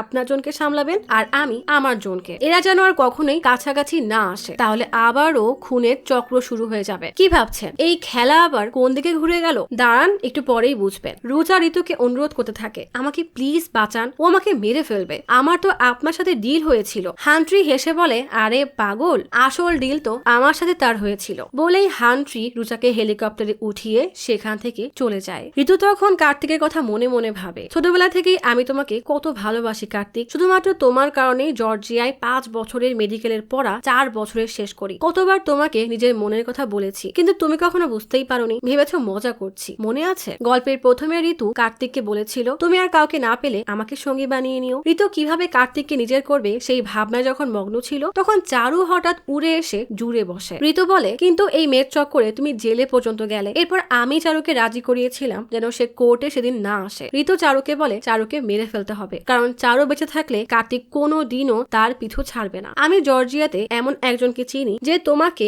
সম্পূর্ণ নতুন পরিচয় দিতে পারবে। এরপরই চারু থেকে সে হয়ে যায় রুচা। কোর্টে চারু না আসায় কার্তিকের জামিন হয়ে যায়। এরপর ঋতুর সাথে কার্তিকের বিয়ে ঠিক হয়। ঋতু বলে, আমি জানতাম যতদিন না আমি তোমাকে এটা প্রমাণ করতে পারছি যে চারু মারা গেছে ততদিন তুমি তাকে ভুলতে পারবে না। তাই ঋতু চারুকে কল করে কার্তিকের জর্জিয়া যাওয়ার ব্যাপারে সব জানিয়ে বলে কার্তিক যেন এটা বুঝতে না পারে যে সে চারুর সাথে আছে। তাই কার্তিক যখন জর্জিয়া যেতে চায় তখন ঋতু তাকে আটকায়নি, কারণ এবার তার এই ভালোবাসার শেষ পরিণাম দেখার সময় এসে গিয়েছিল। জর্জিয়াতে ঋতু প্রতিটা মুহূর্ত কার্তিকের উপর নজর রাখছিল, মানে সেই লোক আসলে ঋতুর লোক ছিল, সব ঋতুর প্ল্যান মতোই হচ্ছিল। তখনই উপরওয়ালা আবারও আমার প্ল্যান ভেস্তে দিল, আর তুমি ওই ট্যাক্সি ড্রাইভার থেকে জানতে পেরে গেলে রুচা আর চারু আসলে একই মানুষ। তখন বাধ্য হয়ে ঋতু জঙ্গলের রাজা হান্ট্রির কাছে যায়। ঋতুর মতো একটা সহজ সরল মেয়েকে কার্তিক একটা সাইকো প্রেমিকা বানিয়ে দিয়েছে। ঋতু কার্তিককে নিয়ে আবারও নতুন করে নিজের মতো করে জীবন সাজাতে অচেনার উদ্দেশ্যে বেরিয়ে পড়ে। আসলে আমরা শুরু থেকেই কার্তিককে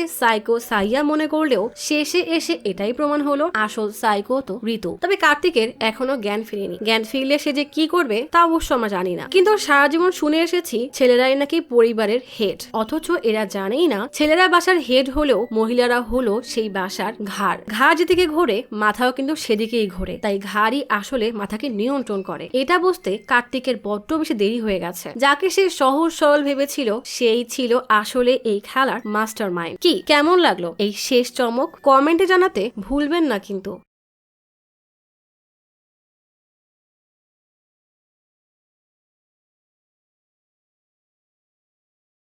আজ তাহলে এখানেই চলে যাচ্ছি। শীঘ্রই ফিরবো নতুন অথবা পুরাতন ইউনিক কোনো মুভির গল্প নিয়ে। ফিরে আসা পর্যন্ত লাইক, কমেন্ট এবং সাবস্ক্রাইব করে অচিরার গপ্পসপের সাথেই থাকুন। পাশে থাকা বেল আইকনটি ক্লিক করে রাখুন। দেখা হবে পরের ভিডিওতে।